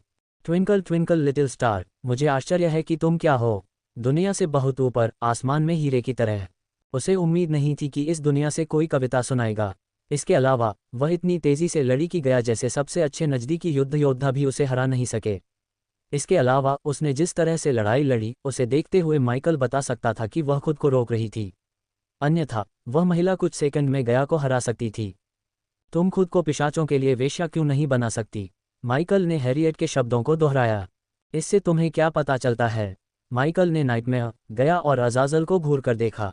उसका पिशाचों से कोई झगड़ा है? नाइटमेयर ने कहा। हाँ, लेकिन बिल्कुल नहीं, गया ने कहा। उसके शब्दों में छिपे अर्थ हैं। उसने तनुलिया से पूछा कि तुम पिशाचों के लिए वेश्या क्यों नहीं बन सकती? उसने वह खास सवाल क्यों पूछा? नाइटमेयर ने अपने मन में हैरियट के शब्दों को बार बार दोहराया। कुछ पल बाद उसने फिर से अपना मुंह खोला। खुद, उसने खुद कहा। नाइटमेयर ने खुद शब्द पर जोर दिया। इसका मतलब ये हो सकता है कि तनुलिया ने खुद कुछ करने के बजाय किसी और से कुछ करवाया। माइकल ने सिर हिलाया। नाइटमेयर के विपरीत गया, माइकल और अजाजल ने सबरीना से तुरंत संबंध बना लिया। क्या तुमने उस पर स्पाइडर लगाया था? माइकल ने पूछा। उसने इसे नष्ट कर दिया। जैसे ही माइकल ने गया को कंधे उचकाते देखा, वह हैरान रह गया। महिला ने माइकल की उम्मीदों को पार कर दिया था। वह महिला को किसी भी चीज़ से ज़्यादा देखना चाहता था। अंदर ही अंदर उसे महिला के साथ एक अजीबोगरीब जुड़ाव महसूस हुआ। जिस तरह से वह चलती थी, जिस तरह से वह कविता सुनाती थी और उसके बारे में सब कुछ उसे खुद की याद दिलाता था। भले ही उसका उससे कोई संबंध न हो, लेकिन इस महिला जैसी प्रकृति की एक विचित्र महिला को अपने अधीनस्थ के रूप में रखना उसकी शक्ति को कई गुना बढ़ा सकता था। ऐसा कोई दिन नहीं था जब उसे कोई शक्तिशाली अधीनस्थ मिल सकता था जो गार्जियन के प्रति घृणा साझा करता हो। ये सुनने के बाद कि कैसे उसने खुद को हॉलवेट के घराने से संबंधित बताने से पहले बूढ़े आदमी को छोड़ दिया, गार्जियन के प्रति उसकी नफरत माइकल को स्पष्ट हो गई। बेशक अभी भी एक मौका था कि वह वास्तव में हॉलवेट के घराने से संबंधित थी, लेकिन केवल एक मूर्ख ही तनुलिया जैसी प्रमुख हस्ती को मारने के बाद उनकी पहचान प्रकट करेगा। महिला मूर्ख जैसी नहीं लग रही थी। हमें तनुलिया द्वारा जारी किए गए हर आदेश पर अपना हाथ रखना होगा। अजाजल, मैं चाहता हूं कि तुम आर्या को हाउस विंस्टन भेजो। तुम ऐसा कैसे करोगे? ये तुम पर निर्भर है। मैं चाहता हूं कि आर्या सबरीना का पीछा करे। चूंकि नूह को स्पाइडर्स के बारे में पता चल गया था, इसलिए उसने विंस्टन के घर में फिर से स्पाइडर्स को रखने की हिम्मत नहीं की। इसके बजाय माइकल चाहता था कि आर्या उनके घरों में घुसपैठ करे। हालांकि माइकल जानता था कि यह आर्या के लिए एक मुश्किल काम था, लेकिन अगर वह सफल होती है तो वह उसे भविष्य में बनाए जाने वाले हत्यारे संघ का प्रमुख बना देगा। कितने समय तक, मेरे प्रभु? अजाजल ने पूछा। जब तक सबरीना होली ट्राइडेंट अकादमी में वापस नहीं आ जाती, माइकल ने उत्तर दिया। आईने में महिला को देखते हुए माइकल एक बार फिर से फीड को रिप्ले करने से खुद को रोक नहीं पाया। अब हमारे पास दो काम हैं, इस महिला की पहचान का पता लगाना और लैला के अवोर में होने का कारण पता लगाना, माइकल ने कहा। आखिरकार माइकल ने अजाजल और नाइटमेयर को विदा किया, जो उस सराय में लौट आए जहां ईव रह रही थी। तुम्हारे दिमाग में क्या है? गया ने माइकल के माथे पर काली लकीरें देखकर पूछा।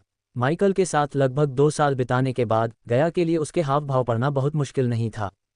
मुझे नहीं पता, बस वह जानी पहचानी लगती है। अगले दिन माइकल अपने कमरे में वापस आया और ऐसा दिखावा किया जैसे कल रात कुछ हुआ ही नहीं था। वह ईव के साथ एक्वा पैलेस गया। अपने वीआईपी कमरे के रास्ते में माइकल ने सशस्त्र गार्ड, अनगिनत सोल रिफाइनर और यहां तक कि 3 फ्यूजन स्टेज कल्टीवेटर भी देखे। अपनी सीटों पर बैठने के बाद ईव ने अपनी नज़र माइकल की ओर घुमाई। वह क्या था? यहाँ इतने सारे गार्ड क्यों घूम रहे हैं?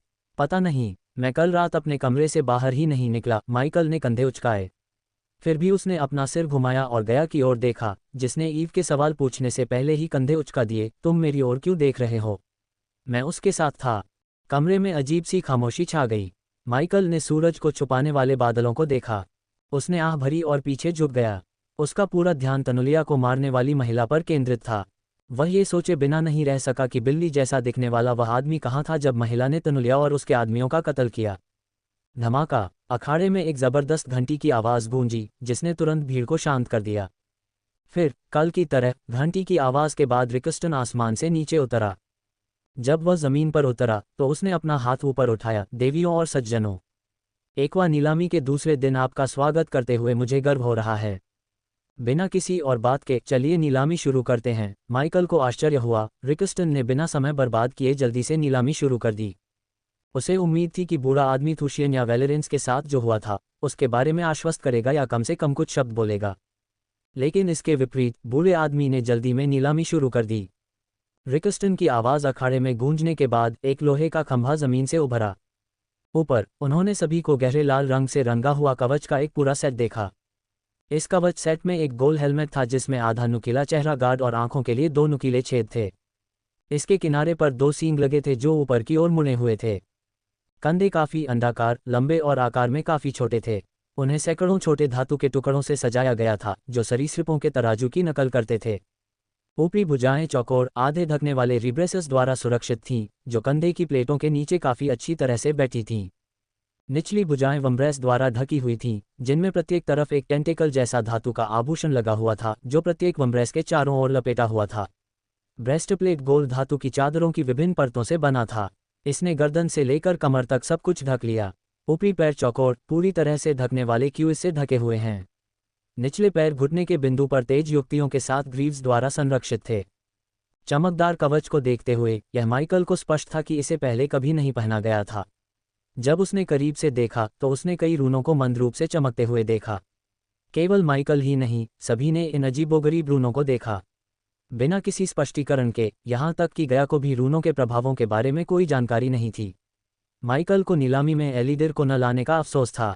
इस समय डार्क एल्फ क्रिप्ट में एक टेलीपोर्टेशन सरणी बनाने में व्यस्त था। देवियों और सज्जनों, आप जो देख रहे हैं वह 6 सितारा लोहार द्वारा गढ़ा गया कवच है और 6 सितारा रनमास्टर द्वारा बढ़ाया गया है। माइकल के दिल में एक अवर्णनीय इच्छा उभरी। हालांकि कवच मध्ययुगीन दिखता था और इसमें वाइकिंग वाइब था, वह अपनी पसंद के अनुसार कवच को फिर से बना सकता था। लेकिन माइकल ने अपनी नाराजगी को दबा दिया क्योंकि वह जानता था कि उसके पास कवच खरीदने के लिए पर्याप्त सिक्के नहीं थे। रिकस्टन की बात सुनकर अनगिनत लोग सदमे में आ गए। माइकल ने धैर्यपूर्वक रिकस्टन द्वारा कवच की विभिन्न शक्तियों के बारे में समझाने का इंतजार किया। इस कवच के होने के फायदे बताना मेरे समझाने से ज्यादा आसान होगा, रिकस्टन ने कहा। जल्द ही एक लंबा आदमी जिसका शरीर सुडौल था आसमान से उतरा। उसके शरीर पर कई निशानों के अलावा उस आदमी में कुछ भी अलग नहीं था। एक गुलाम। माइकल ने अपना सिर थोड़ा झुकाया। वह एक संपूर्ण इंसान नहीं था, लेकिन एक इंसान के मालिक होने के विचार से ही माइकल बीमार हो गया। जैसे ही वह आदमी रिकस्टन के पास उतरा, रिकस्टन ने उस आदमी को कवच पहनाना शुरू कर दिया। कई सेकंड बाद रिकस्टन ने उस आदमी को कवच पहनाना समाप्त कर दिया। अब करीब से देखो देवियों और सज्जनों, रिकस्टन ने अपनी कलाई हिलाने से पहले कहा। बूढ़े आदमी के हाथ में एक नुकीला सिर वाला गदा दिखाई दिया। सभी को चौंकाते हुए रिकस्टन ने उस आदमी की छाती पर गदा से वार किया।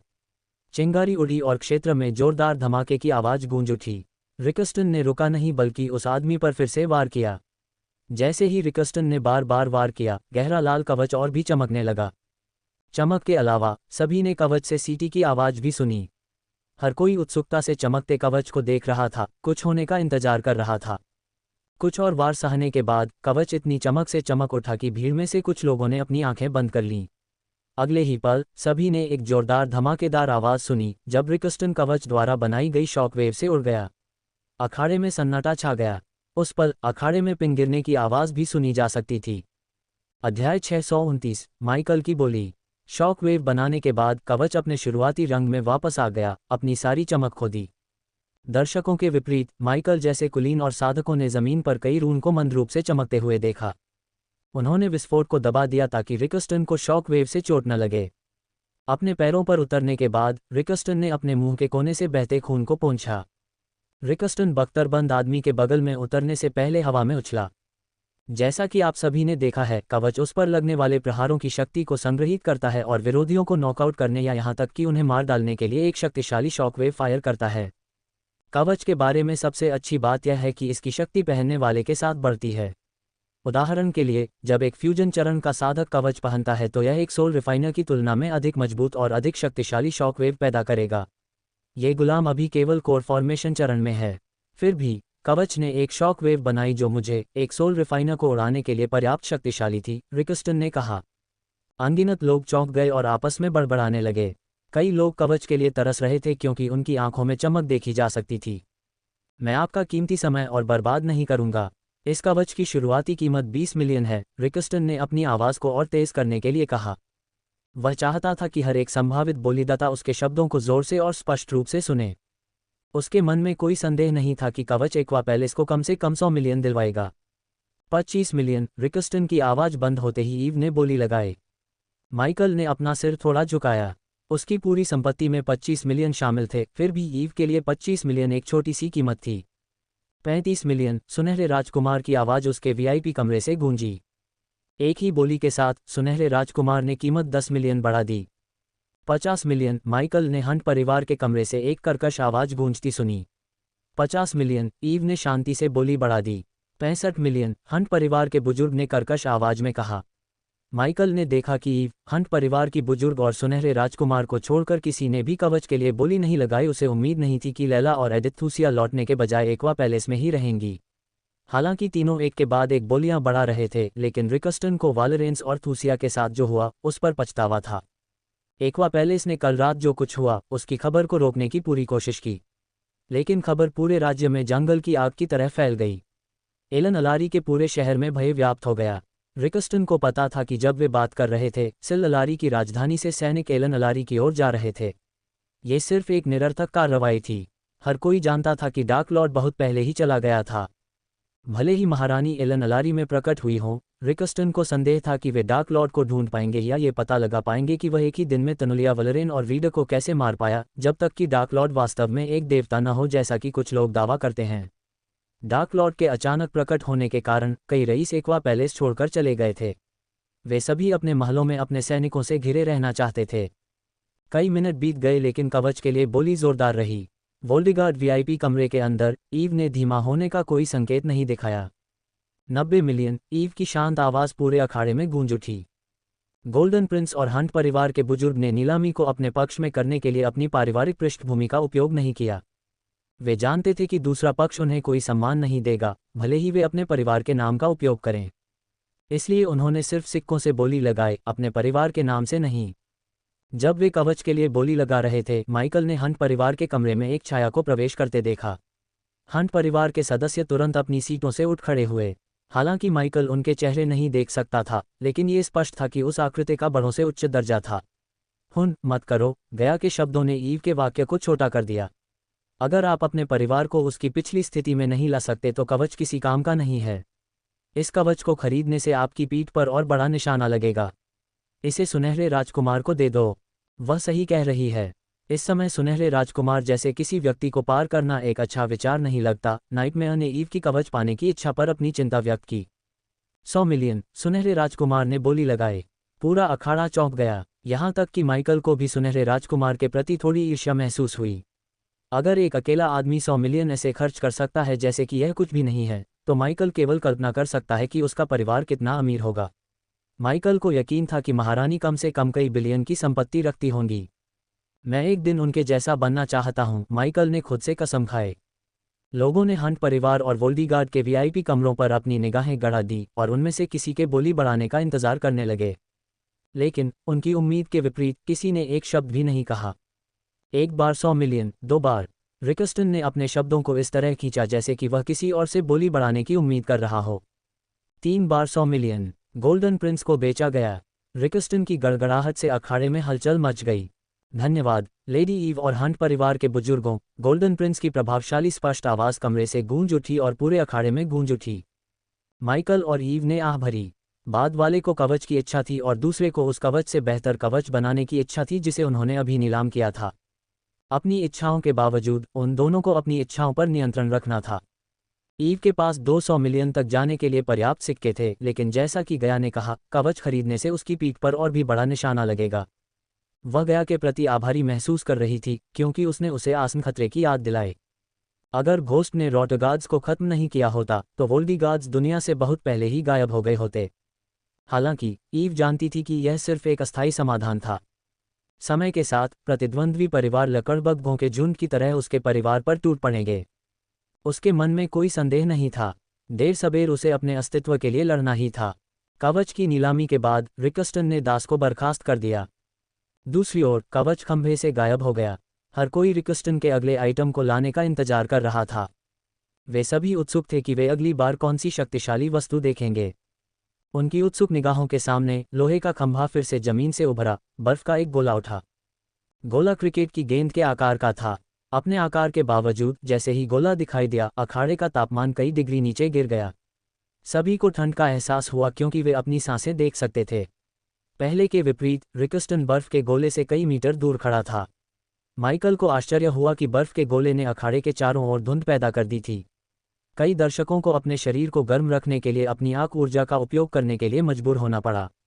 बर्फ के गोले ने माइकल का पूरा ध्यान अपनी ओर खींचा। वह आगे की ओर झुका, रिकस्टन द्वारा बर्फ के गोले के बारे में सब कुछ समझाने की प्रतीक्षा कर रहा था। देवियों और सज्जनों, यह एक प्राचीन बर्फ का कोर है जिसे ठंडे पहाड़ के सबसे गहरे गड्ढे से निकाला गया है, जिसे अकेला पहाड़ भी कहा जाता है।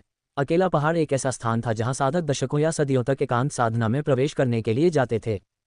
पहाड़ का कठोर ठंडा वातावरण साधकों को उनकी सीमा तक धकेल देता था और उन्हें साधना के उच्च स्तरों तक पहुंचने के लिए मजबूर कर देता था। माइकल से मिलने से पहले गया ने अकेले पहाड़ पर जाने से पहले नागालैंड पर अपने दिल की इच्छा के अनुसार शासन करने की योजना बनाई। अकेला पहाड़ अवोर महाद्वीप के एक बड़े क्षेत्र पर कब्जा कर लिया था। इसके अत्यधिक ठंडे मौसम के कारण एकांत में साधकों के अलावा कोई जीवित प्राणी नहीं था। एक कोर से निकलने वाली हड्डियों को ठंडा करने वाली ठंड को देखते हुए माइकल कल्पना कर सकता था कि पहाड़ कितना ठंडा होगा। डूमरिंगर माइकल को तुरंत अपने हथियार को अपग्रेड करने के लिए आवश्यक सामग्री याद आ गई। उसे 3 सितारा लोहार, 3 सितारा रनमास्टर, ओस्टियम अयस्क, जंगल के ड्रैगन का खून, अंडरवर्ल्ड फायर कोर या प्राचीन आइस कोर की जरूरत थी। 6 में से माइकल के पास पहले से ही 3 आइटम थे। उसके पास रनमास्टर के रूप में एलिडर था, खून पाने के लिए नाइटमेयर था और उसके विश्वासघाती महासागर के दौरे की बदौलत उसके पास ओस्टियम अयस्क की एक बड़ी थैली थी। इसलिए केवल लोहार और अंडरवर्ल्ड फायर कोर या प्राचीन आइस कोर में से एक ही बचा था। एक बार जब वह प्राचीन आइस कोर पर अपना हाथ रख पाता तो वह डूमरिंगर को अपग्रेड करने के एक कदम करीब पहुंच जाता। अगर यह अंडरवर्ल्ड फायर कोर होता तो माइकल ने आइटम को छोड़ दिया होता। सिस्टम के अनुसार फायर कोर डूमरिंगर को आग की लपटों को जगाने की शक्ति देगा। जब तक वह किसी तरह सभी तत्वों को नियंत्रित करता है, वह युद्ध के मैदान पर प्रकृति की अजेय शक्ति बन सकता है। इसलिए माइकल ने प्राचीन बर्फ कोर के लिए बोली लगाने का फैसला किया। उसकी एकमात्र चिंता कीमत थी। प्राचीन बर्फ कोर का उपयोग विभिन्न श्रेणियों में किया जा सकता है और केवल एक प्रतिभाशाली लोहार के लिए आकाश की सीमा है जो इस बर्फ कोर को संभाल सकता है। बर्फ कोर की शुरुआती कीमत 3 मिलियन है। माइकल को आश्चर्य हुआ कि शुरुआती बोली उसकी अपेक्षा से बहुत कम थी। हालांकि ये समझ में आता था क्योंकि आइस कोर का कोई तत्काल उपयोग नहीं था। इसे खरीदने वाले को या तो रनमास्टर या लोहार को ढूंढना पड़ता था। फिर भी इस बात की कोई निश्चितता नहीं थी कि वे आइस कोर का उपयोग कर सकते हैं। तो यह एक महिमामंडित आइस बॉल है। वीआईपी रूम से किसी ने भीड़ में ठहाके लगाए और उसका मजाक उड़ाया। रिकस्टन के पास फटकारने के लिए कोई शब्द नहीं था क्योंकि यह सच था। सीधे शब्दों में कहें तो माइकल को छोड़कर आइस कोर का बाकी लोगों के लिए कोई मूल्य नहीं था।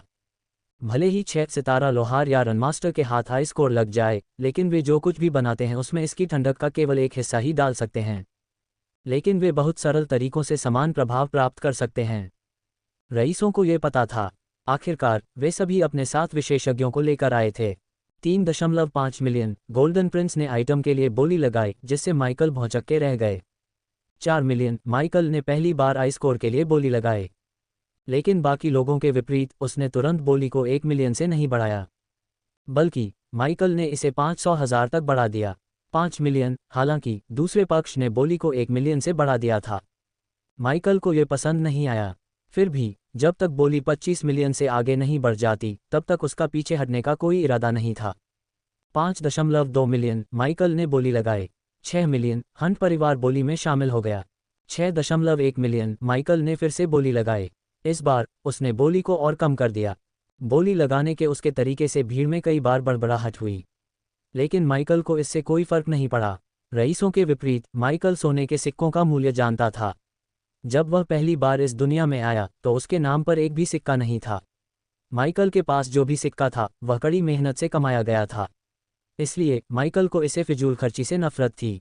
माना कि माइकल कंजूस नहीं था, लेकिन वह बहुत ज़्यादा खर्च करने वाला भी नहीं था। 7 मिलियन, सुनहरे राजकुमार ने बोली बढ़ाकर 7 मिलियन कर दी। माइकल ने अपनी भौहें सिकुड़ी। 7.1 मिलियन, क्या तुम मजाक कर रहे हो? ईव ने अपनी आंखें घुमाईं। उसके दर्जे के आदमी के लिए घोस्ट नरक जैसा कंजूस था। वह हर बार बोली बढ़ाकर 100,000 करने के लिए उसके सिर के पीछे थप्पड़ मारना चाहती थी। अध्याय 630, लैला एल्डन की संपत्ति। 8 मिलियन, हंट परिवार के वीआईपी कमरे में मौजूद एक बुजुर्ग ने कर्कश आवाज में कहा। माइकल के विपरीत वे बोली को लगभग 1 मिलियन तक बढ़ा रहे थे। ... हालांकि वह गलत साबित हुआ।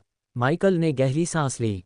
तुमने इसे क्यों खरीदा? ईव ने पूछा। उसकी आवाज़ जिज्ञासा से भरी थी। मुझे लगता है कि यह भविष्य में मेरे लिए मददगार हो सकता है, माइकल ने बेपरवाही से कहा। चूंकि माइकल एक पक्का झूठा था, इसलिए ईव को उसकी बातों पर शक नहीं हुआ। आखिरकार माइकल ये तो नहीं कह सकता था कि उसने अपने कयामत लाने वाले को बेहतर बनाने के लिए आइस्कोर खरीदा है। ओह, ईव ने सिर हिलाया। थोड़ी देर बाद एक छोटी लड़की स्पेस रिंग लेकर उनके कमरे में दाखिल हुई। एक्वा पैलेस ने एक पेपर बैग की तरह स्पेस रिंग देकर अपनी दौलत दिखाई। माइकल ने अपने पैक्यूब का उपयोग करके 8.1 मिलियन ट्रांसफ़र करने के बाद छोटी लड़की ने झुककर स्पेस रिंग सौंपी और कमरे से बाहर चली गई। माइकल ने स्पेस रिंग का निरीक्षण किया, हालांकि उसने आइस्कोर को बाहर निकालने की हिम्मत नहीं की। ये बेकार हो सकता है, लेकिन आइस्कोर इतना ठंडा था कि इससे उनकी हड्डियां ठंडी हो जाएंगी। स्पेस रिंग को सिस्टम स्टोरेज के अंदर रखते हुए माइकल ने रिकस्टन पर फिर से ध्यान केंद्रित किया। प्राचीन आइस्कोर खरीदने के बाद माइकल का मूड बढ़िया हो गया था। सबकी निगाहों के सामने रिक्सन ने अपना हाथ हिलाया, लेकिन पहले की तरह लोहे के खंभे की जगह जमीन से कुछ और निकला। अखाड़े में अनगिनत सांसें गूंज उठीं, यहाँ तक कि माइकल की आंखें भी जितनी चौड़ी हो सकती थीं उतनी चौड़ी हो गईं। यह एक ड्रैगन का कंकाल था। कंकाल की तुलना में रिकस्टन बहुत छोटा लग रहा था। ड्रैगन के कंकाल ने जमीन पर एक बड़ी छाया डाली। कंकाल के विशाल आकार से ही अखाड़े में मौजूद हर कोई कांप उठा। कंकाल की हड्डियों से एक हल्का बैंगनी धुआं निकल रहा था। जब माइकल ने करीब से देखा तो उसने हड्डियों में खुदे हुए कई रून देखे। किसी तरह उसे लगा कि वे मानव निर्मित नहीं थे। सभी की अचंभित निगाहों के सामने रिकस्टन ने ड्रैगन कंकाल का वर्णन करना शुरू किया। कंकाल के चारों ओर ऊर्जा विकिरण को देखते हुए ड्रैगन फ्यूजन चरण स्तर 10 पर था। कंकाल ने माइकल को फ्यूजन चरण के एक साधक के कंकाल की याद दिला दी जिसे उसने नेदर रियल में देखा था। उस समय नूह सहित युवाओं को कंकाल साझा करना था। सिस्टम की मदद से माइकल ने गया के लिए शरीर की सबसे बड़ी हड्डी फिमर प्राप्त करने में कामयाबी हासिल की। एक साधारण मानव फिमर गया के लिए कुछ महीनों के भीतर 5 स्तरों को आगे बढ़ाने के लिए पर्याप्त था। उनके सामने जो था वह एक साधारण मानव कंकाल नहीं था, बल्कि एक ड्रैगन का था। इसके अलावा ये पूर्ण रूप में था। कोई भी व्यक्ति जो कंकाल खरीदता है वह थोड़े समय में अपनी शक्ति को काफ़ी बढ़ा सकता है। ड्रैगन के शरीर में एक छोटा सा कंकाल मानव फिमर से कई गुना बड़ा था।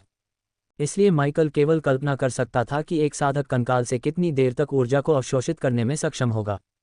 देवियों और सज्जनों, यह एक रॉयल ड्रैगन का कंकाल है जो 300 साल पहले भूमि पर घूमता था। हमारे विशेषज्ञों के अनुसार यह अर्धअमर अवस्था में अपनी सफलता के दौरान क्लेश में मर गया। 300 वर्षों तक जमीन के नीचे दबे रहने के बावजूद कंकाल में अभी भी शुद्ध आकाशीय और आक ऊर्जा है। इसलिए मुझे आपको इस कंकाल जैसे शुद्ध ऊर्जा संसाधन के बारे में बताने की ज़रूरत नहीं है। यह आपके हॉल को ऊर्जा के कुएं में बदल सकता है।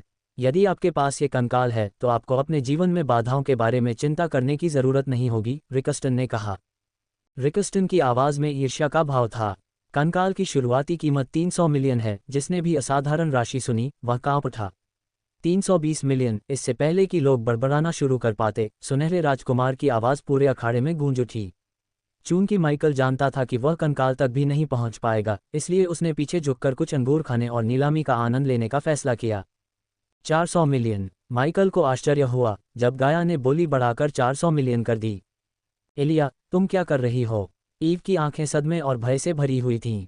चलो कुछ मज़ा करते हैं, गया ने हंसते हुए कहा। उसकी शैतानी ने बुजुर्गों को पूरी तरह से स्तब्ध कर दिया। वे डांटने ही वाले थे कि सुनहरे राजकुमार ने एक और बोली लगा दी।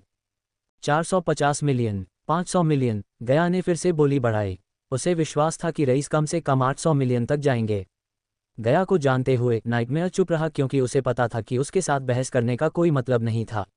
इसके अलावा नाइटमेयर को ड्रैगन पर थोड़ी दया आई। आखिरकार ड्रैगन उसकी तरह का ही एक था। 600 मिलियन। हंट परिवार के बुजुर्ग ने बोली को 100 मिलियन तक शांति से बढ़ाया जैसे कि यह एक छोटी राशि थी। 700 मिलियन। एक बार फिर सुनहरे राजकुमार ने बोली बढ़ाई। उसकी आवाज़ के लहजे से अंदाजा लगाते हुए माइकल को पता था कि राजकुमार बिना लड़ाई के पीछे नहीं हटेगा। उसने एक अंगूर अपने मुंह में डाला और नीलामी को अपने सामने खुलते हुए देखा। 750 मिलियन। हंट परिवार के बुजुर्ग ने अपनी कर्कश आवाज़ में कहा। अगले मिनट सुनहरे राजकुमार और हंट परिवार के एक दूसरे के खिलाफ बोली लगाने में बीते। कुछ ही मिनटों में ड्रैगन की बोली 3 से बढ़कर 100 से 950। इतनी असाधारण राशि ने सभी को हिला दिया। जब बोली 1 अरब पर पहुंची तो हंट परिवार के बुजुर्गों ने बोली लगाना बंद कर दिया। माइकल सहित सभी लोग कैंडी जैसी मूल्यवान वस्तुओं को हथियाने के लिए सुनहरे राजकुमार से ईर्ष्या करने लगे। 1 अरब एक बार, 2 बार, 2 अरब। एक मधुर आवाज क्षेत्र में गूंज उठी। उसकी आवाज़ उसके लिए संगीत की तरह थी। कई लोगों के चेहरों पर अनजाने में मुस्कान आ गई। माइकल, गया और नाइटमेयर को छोड़कर किसी ने भी आवाज़ को नहीं पहचाना, यहाँ तक कि सुनहरे राजकुमार ने भी नहीं। वाह! माइकल की भौहें ऊपर उठ गईं। वह जानता था कि लैला अमीर है, लेकिन उसने कभी नहीं सोचा था कि लैला एक अरबपति है, अपने सपनों में भी नहीं। विज्ञान अखाड़े पर गिर गया। सभी ने आवाज़ की दिशा में देखा। 2.3 अरब। सुनहरे राजकुमार ने इतनी आसानी से पीछे नहीं हटना चाहा। महारानी के करीबी लोग जानते थे कि वह सोने के सिक्कों से ज़्यादा कलाकृतियों और अवशेषों को महत्व देती हैं। एक जीवित अमर के रूप में उसने अपने पूरे जीवन काल में हजारों राजकुमारी कलाकृतियों को इकट्ठा किया था और अभी तक धीमा नहीं पड़ा था। महारानी के करीबी कुछ ही लोग अनगिनत कलाकृतियों से भरे गुप्त तिजोरी को जानते थे। एक बार जब वह ड्रैगन कंकाल को महारानी के पास ले आया तो सुनहरे राजकुमार को कोई संदेह नहीं था कि वह उसे कुछ अमूल्य पुरस्कार देगी। हालांकि उसके फंड असीमित नहीं थे। एक बार जब प्रतिद्वंद्वी 4 अरब से आगे निकल जाता तो उसे बोली लगाने से रोकने के लिए मजबूर होना पड़ता। किसी की स्थिति चाहे जो भी हो, एक्वा पैलेस में भुगतान पर सख्त प्रतिबंध थे। यदि वह सोने के सिक्कों के साथ नौकर को भुगतान करने में विफल रहा तो उसे न केवल जीवन भर के लिए एक्वा पैलेस से प्रतिबंधित कर दिया जाएगा, बल्कि दक्षिणी महाद्वीप पर बने जेल में 50 से 60 साल की सजा भी काटनी होगी। 3 बिलियन। लैला भी नहीं खेल रही थी। उसने बिना पलक झपकाए बोली को 3 बिलियन तक बढ़ा दिया। वह कौन है? ईव आश्चर्य में अपनी भौहें ऊपर उठाए बिना नहीं रह सकी। 3.5 बिलियन। 4 बिलियन। लैला गोल्डन के राजकुमार की आखिरी पंक्ति तक पहुंची। उस पल लोगों की सांस भी नहीं खुली क्योंकि वे सभी पूरी तरह से अचंभित थे। मेरी महिला, यदि आप दयालु होंगे और कंकाल को जाने देंगे तो पूरा गोंडोलिन आपका ऋणी होगा। सुनहरे राजकुमार ने आखिरकार अपने परिवार की पृष्ठभूमि का उपयोग करके लैला को उसके खिलाफ बोली लगाना बंद करने के लिए राजी किया। एक बार जब वह सहमत हो गई तो राजकुमार ने बोली को 4.1 अरब तक बढ़ाने की योजना बनाई। उस समय ड्रैगन कंकाल उसका होगा। कम से कम राजकुमार ने यही सोचा था। उनकी उम्मीद के विपरीत लैला ने जवाब भी नहीं दिया। लैला को जानने के कारण माइकल को पता था कि राजकुमार के पास पहाड़ी ट्रोल के साथ बातचीत करने का उससे बेहतर मौका है। माइकल को ऐसा लग रहा था कि ड्रैगन लैला के प्रकट होने का कारण हो सकता है। उसे याद आया कि गया ने कुछ कहा था कि फ्यूजन स्टेज के साधक को अर्ध अमर अवस्था तक पहुंचने से पहले क्लेश में प्रवेश करने के लिए भारी मात्रा में ऊर्जा की आवश्यकता होती है। ड्रैगन कंकाल द्वारा विकीर्ण की गई ऊर्जा की विशाल मात्रा को देखते हुए यह संभव था कि लैला ऊर्जा की आवश्यकता को प्रतिस्थापित करने के लिए ड्रैगन कंकाल चाहती हो। लेकिन माइकल को आश्चर्य हुआ कि क्या ड्रैगन कंकाल सुनहरे राजकुमार को पार करने की कीमत के लायक था। भले ही लैला एक फ्यूजन स्टेज कल्टीवेटर थी, लेकिन वह किसी बड़ी शक्ति से संबंधित नहीं थी, जबकि सुनहरे राजकुमार के पीछे एक साम्राज्य का समर्थन था। इसलिए जब तक उसके पास मैक्सिम बार्न्स का समर्थन न हो, ईमानदारी से कहें तो सुनहरे राजकुमार के खिलाफ जाना एक अच्छा कदम नहीं था। लैला की ओर से कोई प्रतिक्रिया न देखकर रिकस्टन के पास नीलामी जारी रखने के अलावा कोई विकल्प नहीं था। 4 अरब एक बार, 4 अरब 2 बार। रिकस्टन ने एक पल के लिए विराम लिया, जिससे सुनहरे राजकुमार को बातचीत करने के लिए थोड़ा समय मिल गया। लेकिन सुनहरे राजकुमार ने अपनी इज्जत बचाने के लिए अब और बातचीत न करने का फैसला किया। थूसिया के वीआईपी कमरे में प्यारी महिला को बेचा गया। सुनहरे राजकुमार की चुप्पी ने माइकल के मन में एक बुरी भावना को जन्म दिया। हालांकि लैला को बचाना माइकल की जिम्मेदारी नहीं थी। उसने सुनहरे राजकुमार के खिलाफ जाने का फैसला किया और अगर सुनहरे राजकुमार ने जवाबी कार्रवाई करने का फैसला किया तो उसे इसके परिणाम भुगतने होंगे। जहां तक माइकल का सवाल है, वह कोई छोटी बच्ची नहीं थी जिसे बचाने की जरूरत थी। ड्रैगन के बाद कई अन्य कलाकृतियां, जिनमें कुछ पौराणिक मंत्र स्क्रॉल भी शामिल थे, नीलाम हो गईं, लेकिन उनमें से किसी में भी माइकल की दिलचस्पी नहीं थी। वह सिस्टम स्टोर से ही अनोखे पौराणिक मंत्र खरीद सकता था। उसे अपने सोने के सिक्के बर्बाद करने की कोई ज़रूरत नहीं थी। जब दिन का उजाला धीरे धीरे कम होने लगा तो रिकस्टन ने आखिरकार नीलामी रोक दी। देवियों और सज्जनों, एक्वा नीलामी में भाग लेने के लिए धन्यवाद। कल इस साल की एक्वा नीलामी का आखिरी और अंतिम दिन होगा। मेरा विश्वास करो, कल आपके लिए बहुत सारे आश्चर्य हैं, इसलिए कृपया कल नीलामी में भाग लेना सुनिश्चित करें। तब तक आपका दिन शुभ और सुरक्षित रहे।